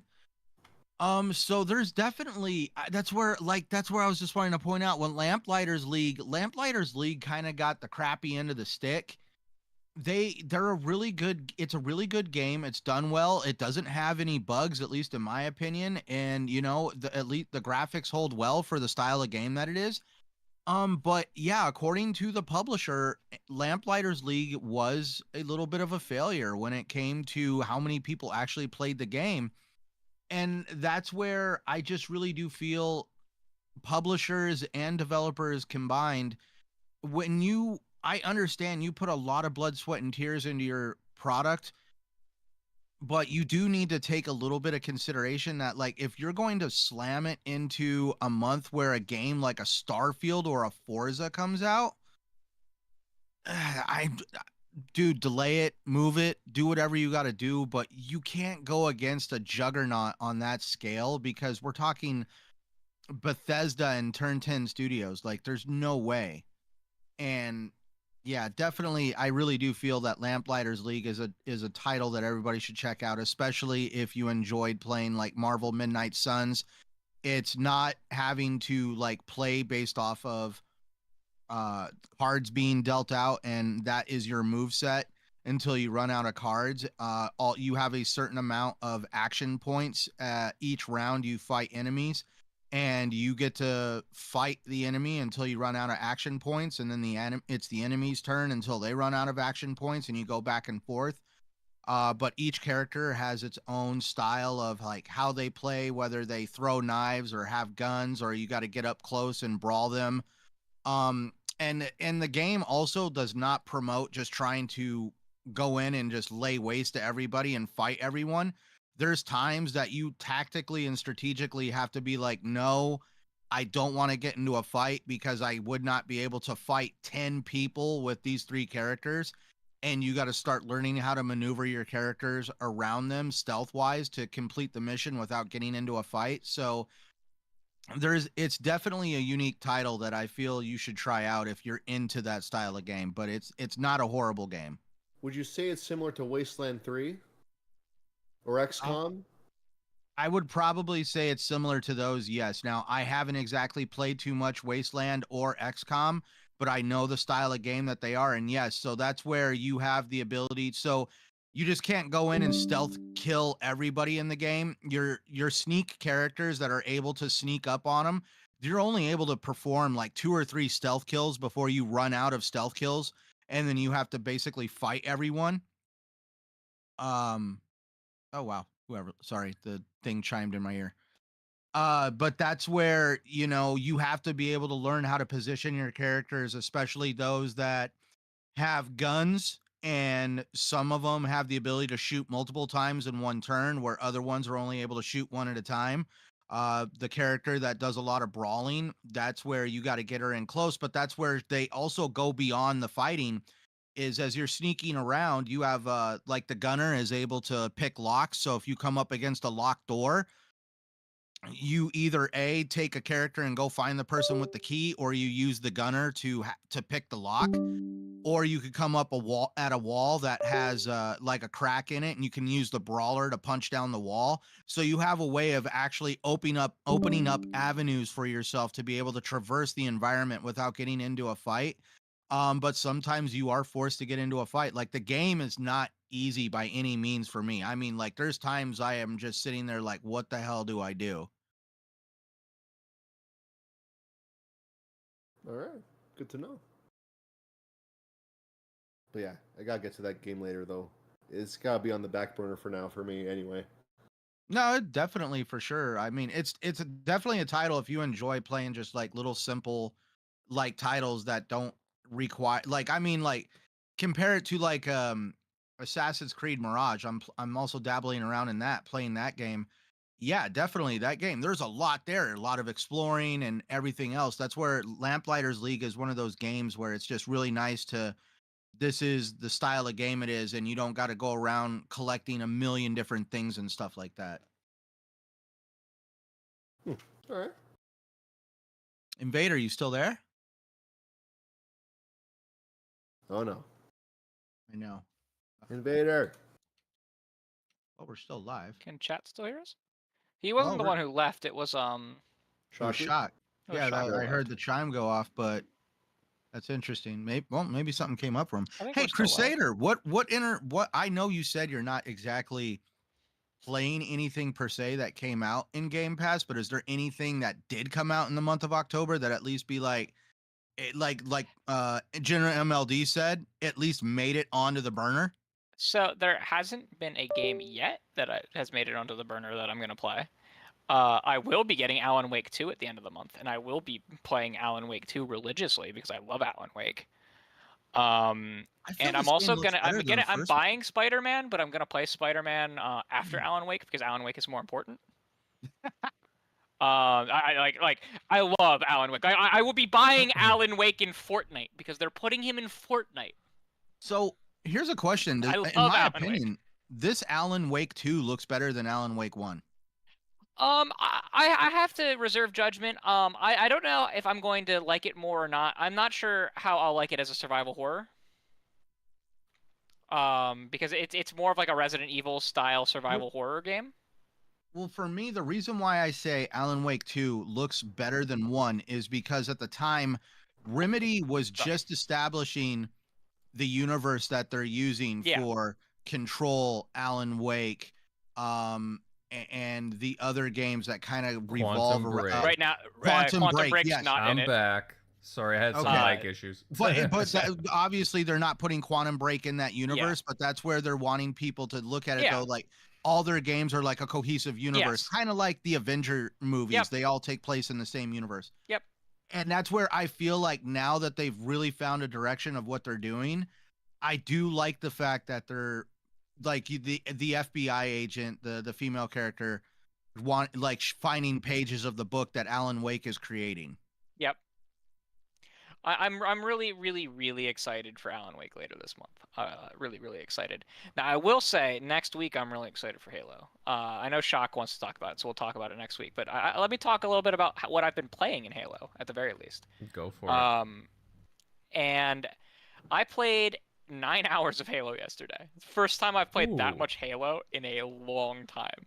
In a very, very long time. I was having a blast in. They have a few modes. There's like a weekend like rotational mode right now called Big Team Battle Heavies, which is like a ton of vehicles are spawning, a ton of heavy weapons are spawning, and that mode's really good. It can be, depending on the map you get and the team balancing, it can be a little overwhelming, and you can get stomped by vehicles or stomp people if you have control of vehicles. But then there's a mode called Squad Battle, which came out, I believe, this season as well. If it wasn't this season, it was last season.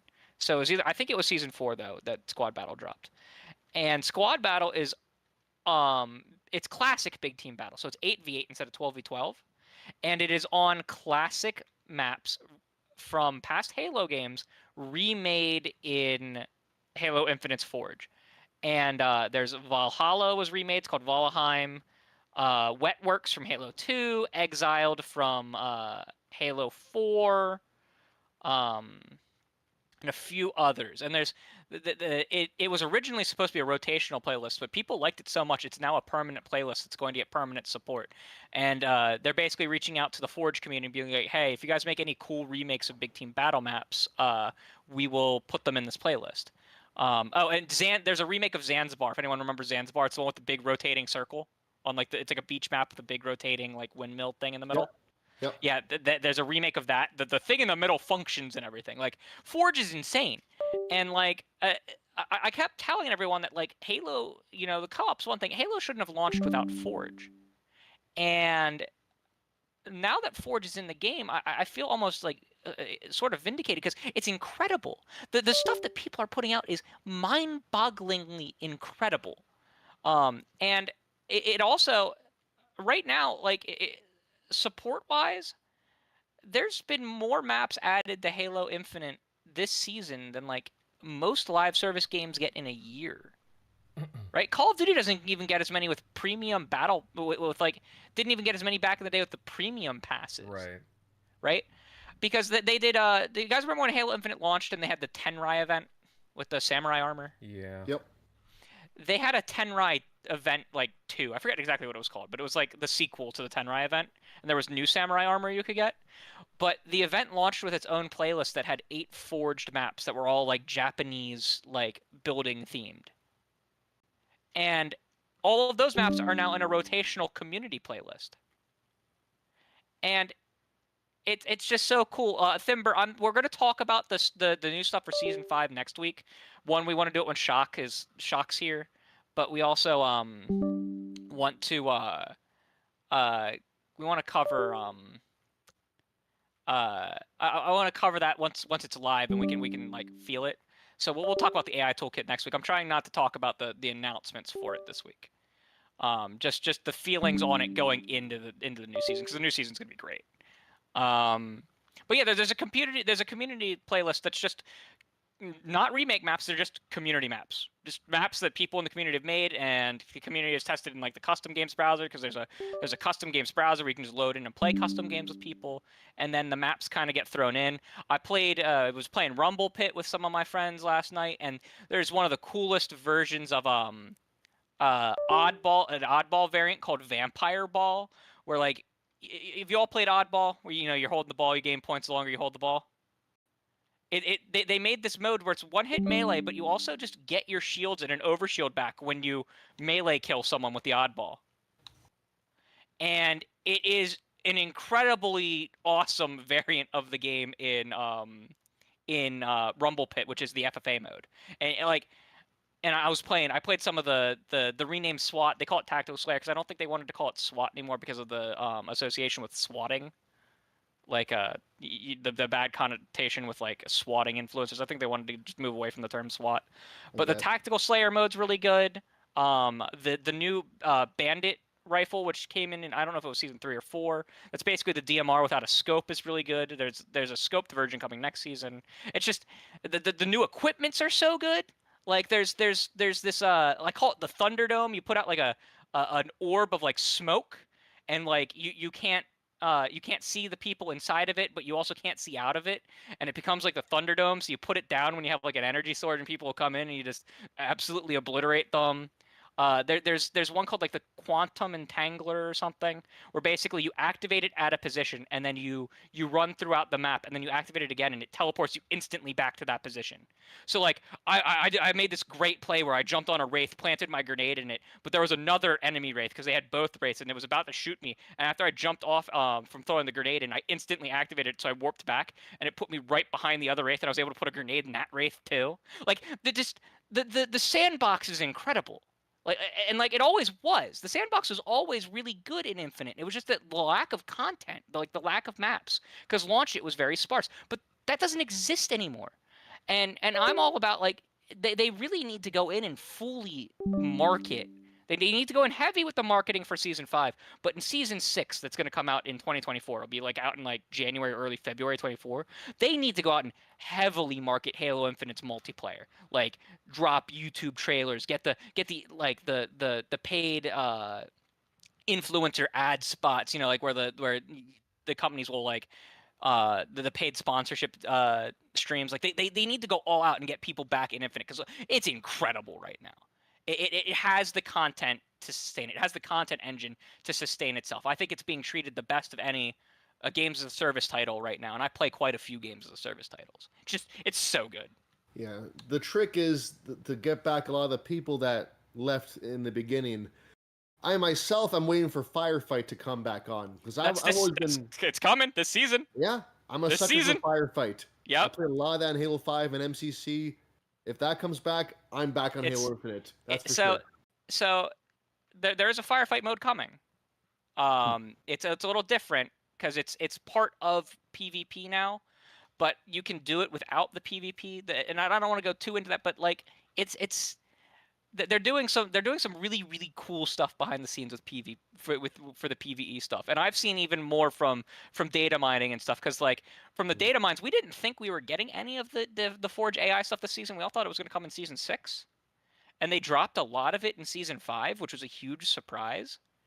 And but there's a lot of stuff that's coming that they didn't have in. But like all of it's so good. It's so good, and I'm so excited. So excited for Halo, because like everyone knows that I was so down on Halo Infinite for a long time, not because it wasn't good, but because it just wasn't finished and the content wasn't there.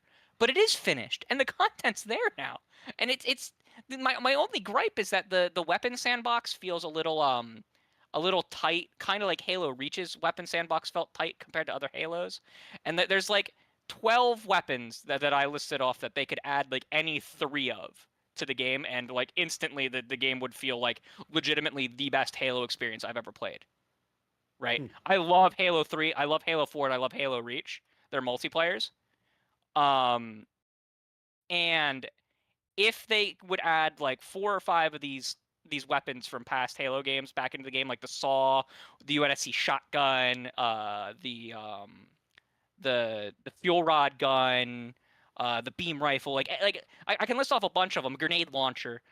They don't need all of them. They just need like 3 of them, 2 or 3 of them, and instantly, the game is like the Halo experience, the multiplayer. I feel like they should pull a Skyrim and just repackage the game. You know, include some bells and whistles and inject some new life into it. Just as hey, we know we disappointed fans when this launched. Everyone come back for season 6. We will give you a token if you're a Game Pass member that gives you access to your choice of a season 1 through 5 battle pass. Right? Yeah. And come back and try it. You know what I mean? Like, but like the match XP, incredible. It was baffling that there was not match XP, right? At the end of matches, right? But now, like, if you own the current battle pass, it was like every like 4 big team battle matches that I played, I ranked up 3 times the battle pass, because if you own the current battle pass, your previous battle pass's XP is actually accelerated. Right. And so like I never finished the first battle pass because I stopped playing and I was so down on Halo. And I was so happy that I was and we were playing so much that my friend was like, yeah, you get the extra XP if you have the current season. And I was like, well, screw it, I'll buy the current season. He was like, but the season pass for the next one comes out next week. I'm like, I'll buy 2,000 credits. I'll buy that one too. You can't stop me. So Okay. I'm so happy. I can't express how good Halo feels right now. And we'll talk about it next week. The cool stuff that they're adding. Because there's so much cool stuff. But to quote the friend of the show, Dotsaurus, he and I were playing. He was one of the boys I was playing with yesterday. We were playing Capture the Flag, and it's 10 seconds left in the match. It's tied 2-2. He has the flag, and he's just screaming, "We're so fucking back! We're so back! We're so back!" Right? Because he's like 10 feet from the base. We cap it. We win with 10 seconds left. We're screaming. It was just like high school, playing Halo with him in high school, and it's so good. The only bad experience I had this weekend was trying to play comp. The competitive lists are so underpopulated, and it was just so sweaty. And I like sweaty PvP, and it was too sweaty for me. Like, Like the game I was like solid. hyper That was never competitive. that was never the problem. The game's quality was Yeah. there. It was just the content flow Yep. post-launch. Yes, and the content flow is genuinely fixed. And a lot of people are saying that like all it took was a change in leadership. Just knowing how games as a service work, a lot of this was probably still in development under most of the old leadership. So like I don't want to credit the new leadership with the changes to the game yet, right? I really feel that this was them really kind of fixing their pipeline just in general from launch. Well, And yeah. their About content time they realized Forge. and a lot of people will say like, oh, with they're relying on the Forge community, and it's like, hell yeah, they're relying on the Forge community. Other games and service games should have a map editor and rely on their community, because the Halo community is like, hell yeah, we'll make maps. Let's just make this game better, right? And that's how Halo's always been since Halo 3 with Forge. That's Forge what the has always been community does it integral. with Bethesda games, the modern. Like it is of course that like I'm happy for these things. It's integral to the entire thing. It's just so good. It's so good. Yeah, Go that's play what Halo Bethesda Infinite. games last as long as they do because of the Yeah. community. Yeah, everyone should give Halo Infinite another try. Start either on Tuesday or on November 6th. Right, those would be the days that if you want to hop back in Halo, start on either this Tuesday or on November 6th. Shit. Well, okay, I'm sold. But they didn't give a date for Firefight yet. It's halfway it'll be the halfway point of the season, so probably Fair December. Okay. So, however, the forgeable AI is coming on launch. So realistically, once the Lords of Forge get their hands on the node graphs and like all of the AI scripting and stuff, you may see stuff in custom games within the week. Okay. Does that make sense? Like for it to be a match-made activity that you can play against AI and stuff like that. Halfway, the first firefight mode is called Firefight King of the Hill, and that's coming out halfway through the season. But with the AI stuff, like people have like scripted like Nazi zombies like mystery box encoding into Halo and have had that since before Forge launched, when people were like hacking, or not hacking, they were like kind of breaking into the game to like get Forge early on PC and were forging stuff. But they had like Nazi zombie like the mystery box for weapons and stuff like that, working with the scripting, and you're gonna see some crazy stuff with Forge and with the AI, crazy things. Like you're gonna see custom campaign missions. You're gonna see horde modes. One of the developers said that he had a tower defense mode working. Like, Halo's so freaking back, and it's probably better than it's ever been by a mile. Like I said, just needs a few weapons, and like it has the problem Halo Reach had, where some of the power weapons feel real niche, and they're good at that niche, but they feel real niche. It just needs some more weapons. That's like my only criticism of the game right now. We're so back. Halo's so back. That's all I got. Invader? You there? Oh no. Is his mic on again? His mic is off? I don't know. He probably no, he's probably, I don't know. Oh well. What else we got? How about this? There's gotta be something we can. How about this? There's a question I want to ask you guys. The new RoboCop game coming out, hitting on anybody's radar? No. I'm keeping an eye on that. I'm keeping a tentative eye on it. See, I'm worried about I can tell you from the gameplay right now that I've seen, this is not going to be like a graphical showcase. I feel like this is going to be a style of game that we've seen before. For me, what's really hitting on my radar is we saw how the Terminator game, like I think it was like what's the Terminator game that came out on Xbox One? The one that they just did the next gen patch for? Yeah, Terminator Genesis or something like that. No, wait.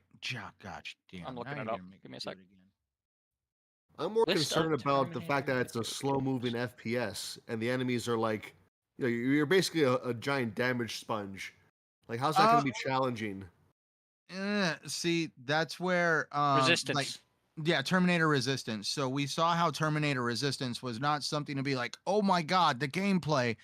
But what made Terminator Resistance special was how they kept it true to the lore and how it was leading up to how how somebody was basically, you were supposed to help get dude back in time for the first movie. Like you like how they connected that was awesome. And that's where I feel that we're really gonna have a good story on the fact that they are doing the story in between RoboCop 2 and 3, which is why we're seeing the hints of like the nuke drug and stuff like that, and just what led up to like what happened after the end of not Terminator, RoboCop 2, and led up to the events of RoboCop 3.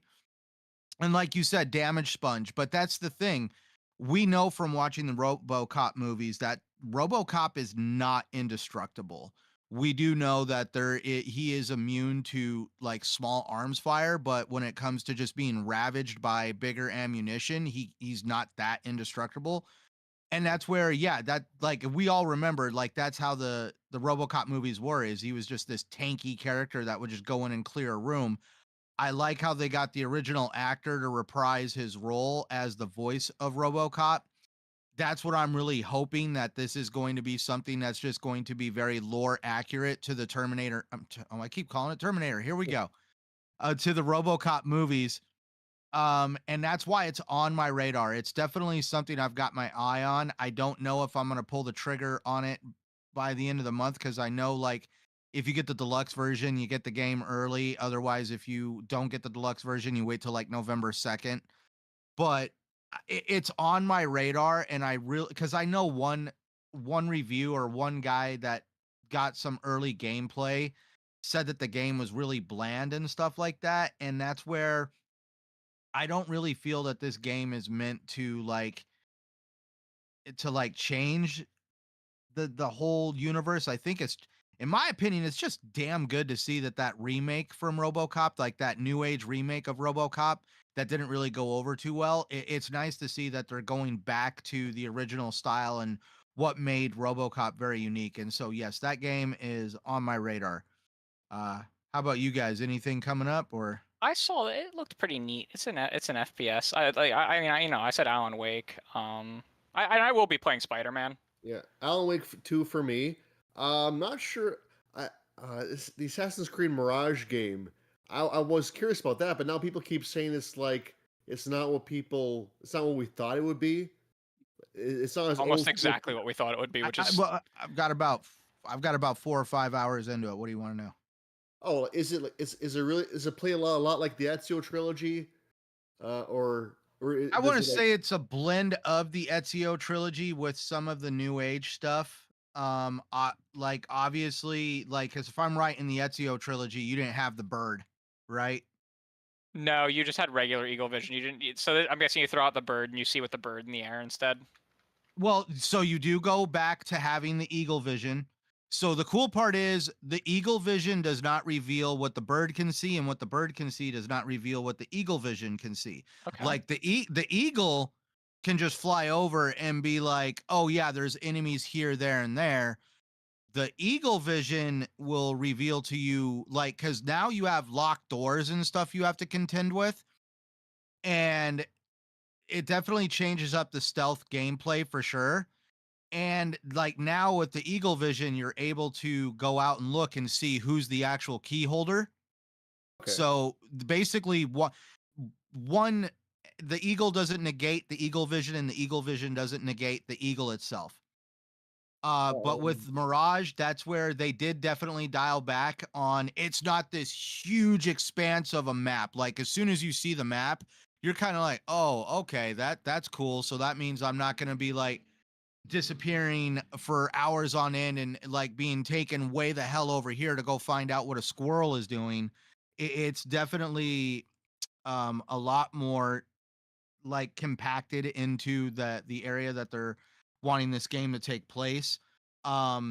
Also, like, it seems like rather than having all these different armor sets and stuff like that, it seems like the armor sets are going to be pretty straightforward. And rather than finding a new piece of armor to put on your character, as like in the RPG sense, like, oh, this has a better damage rating and I'm going to wear this. You now have outfits, and these outfits, the outfits can be upgraded with materials, but the outfits themselves actually have perks. And as you upgrade the outfit, the perk changes. Like, if you bought the deluxe version, you actually get an outfit for Prince of Persia and the Sands of Time. If you do a successful parry, you'll slow time down for a certain amount of seconds. And as you upgrade the suit or the outfit, you will actually get to the point where if you get a kill while time slows down, you'll start you'll start giving your character health. So there's that aspect. Like, I mean, it's definitely not a full return to form for Assassin's Creed, but you can definitely see the roots of the original Assassin's Creed games in it. Like, when your notoriety level gets up, you got to go find the bards who sing about your deeds. You got to go find the guy that you can pay off that will calm the crowd down and make you have less notoriety, or tearing posters off the wall. But unlike back in the day, when you would make a kill in front of general citizens, they would just run off and be like, oh my God. But now, like, these dudes full on snitch you off. Like, if you kill somebody and somebody sees it, they're out telling anybody and everybody in the public area. So it definitely makes you rethink killing somebody in a populated area. All right. Oh, one last question though. Quick question. I heard the writing was terrible. Is that true? Like, I haven't gotten that far into the story yet, but I will definitely say that, like, I'm pretty sure I could see why they're saying that, because the game originally started off as DLC. So I know from what I've read and heard, Assassin's Creed Mirage was DLC that was supposed to be eventually sold with Valhalla. And as the game grew, it turned into its own standalone game. And now here we are with Assassin's Creed Mirage. So I mean, that checks because it's Basim's the yeah, he's character. Now the thing is, I've yet to play Valhalla, so now I feel like once I'm done with this game, maybe I'll finally be ready to tackle Valhalla after my trepidation of the fact that when I first got my Series X and I fired up Valhalla, it bricked it. So now Plus, it's a 60-hour game without side quests. Keep that in mind. What, Valhalla? Yeah, I was burnt out. I didn't even that want game to is play long side quests. game. See, I heard I've heard with Assassin's Creed Mirage, you can hammer it out in about 20 hours if you don't try to, like, be a completionist about it. Yes. But that's where shorter. I've heard with the side quests and stuff like that, you could have like a 30 to 40 hour game depending on how completionist you are. So that was one thing I liked. Yeah, I'm looking at 20 hours if I were to play it myself. But yeah, that's the sweet spot. I remember the EZShock trilogy was pretty good in that. 25 hours, I was comfortably finished each game. So, like, remember in the original Assassin's Creed games, you would go to the bureau or whatever, like their like central hub in the city where you'd go in and get missions, and you would talk to other members of the guild without going to like, in the first game they all worked out of that giant castle, but as you went into like the Ezio stuff, he would like go to those areas where you would like report back to where, like, the little hall or the bureau that they would all work out of, and you would upgrade your equipment and get missions from mission boards and stuff. That's something they've gone back to, at least so far. What I have found is, like, you go find that, and once you're in there, you start figuring out what side quests you want to do. But then you also have investigations, which I thought was cool. Was rather than basically being told like, hey, this is the guy you need to go find, you got to pick up on a rumor of somebody that you're looking for, find out who it is, and then progress to the point where either this guy's going to be an informant or a target for you. Right now I'm in the point of the story where you're trying to figure out what happened to a friend of yours that basically showed up half dead. Okay. So But, that's a I mean- game that's on my radar as well. Obviously, I could play. For me, that's why I like the writing is horrible. For me, I'm like, it can't be as horrible as Gollum. I played that shit. I'm like, that's why I'm like, oh, trust me, I have played some bad games, and in my opinion, Assassin's Creed Mirage is not on that level of like, oh my god, this is a dumpster fire. Okay, fine, fair enough. You back, Invader, you Invader? back? No, I think he messaged me that you should do the outros now. Okay. Okay.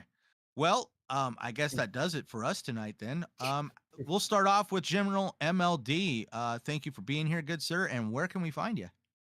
Yeah, great talk, guys. You guys can find me at MLD Ghost on Twitter and Gamertag Ghost MLD. Oh, lots of fun.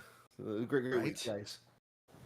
And Crusader, my good friend, where can we find you, good sir? You can find me on Twitter, where I have become ungovernable at Crusader3456. You can also find me on most social medias doing the same thing, begging for the equivalent of my good friend Sixers Octavian, except instead of port begging for JRPGs, I'm port I begging was gonna for. say, are you port begging? Instead of port begging for JRPGs on Xbox, I'm port begging for backwards compatibility. This is like a back compat begging. Please, good sir, I want some more. But yeah, great show tonight. This is probably my favorite show we've done in a long time. Oh man, well, I mean, It was just everyone was happy about everything. Like, you know what I mean? Like it was a good show. Good show. But all right, everybody. That puts me up in the lineup in the spotlight. I am obviously Centurion 1307. You can find me at Centurion 1307, YouTube, Xbox Live, and of course Twitter or X, whatever the hell you want to call it, whatever its name is this week. And please also go follow our good patriarch here, our leader, Invader Gaming, over on his YouTube channel. You can also find him floating around on social media accounts as well and all major streaming platforms. And also be sure to follow Mr. Eric Shockley, another great voice in the community, especially when it comes to older style retro games and modding retro consoles. And for everybody here, please thank you for tuning in tonight. We hope to see you next weekend. And until next time, everybody,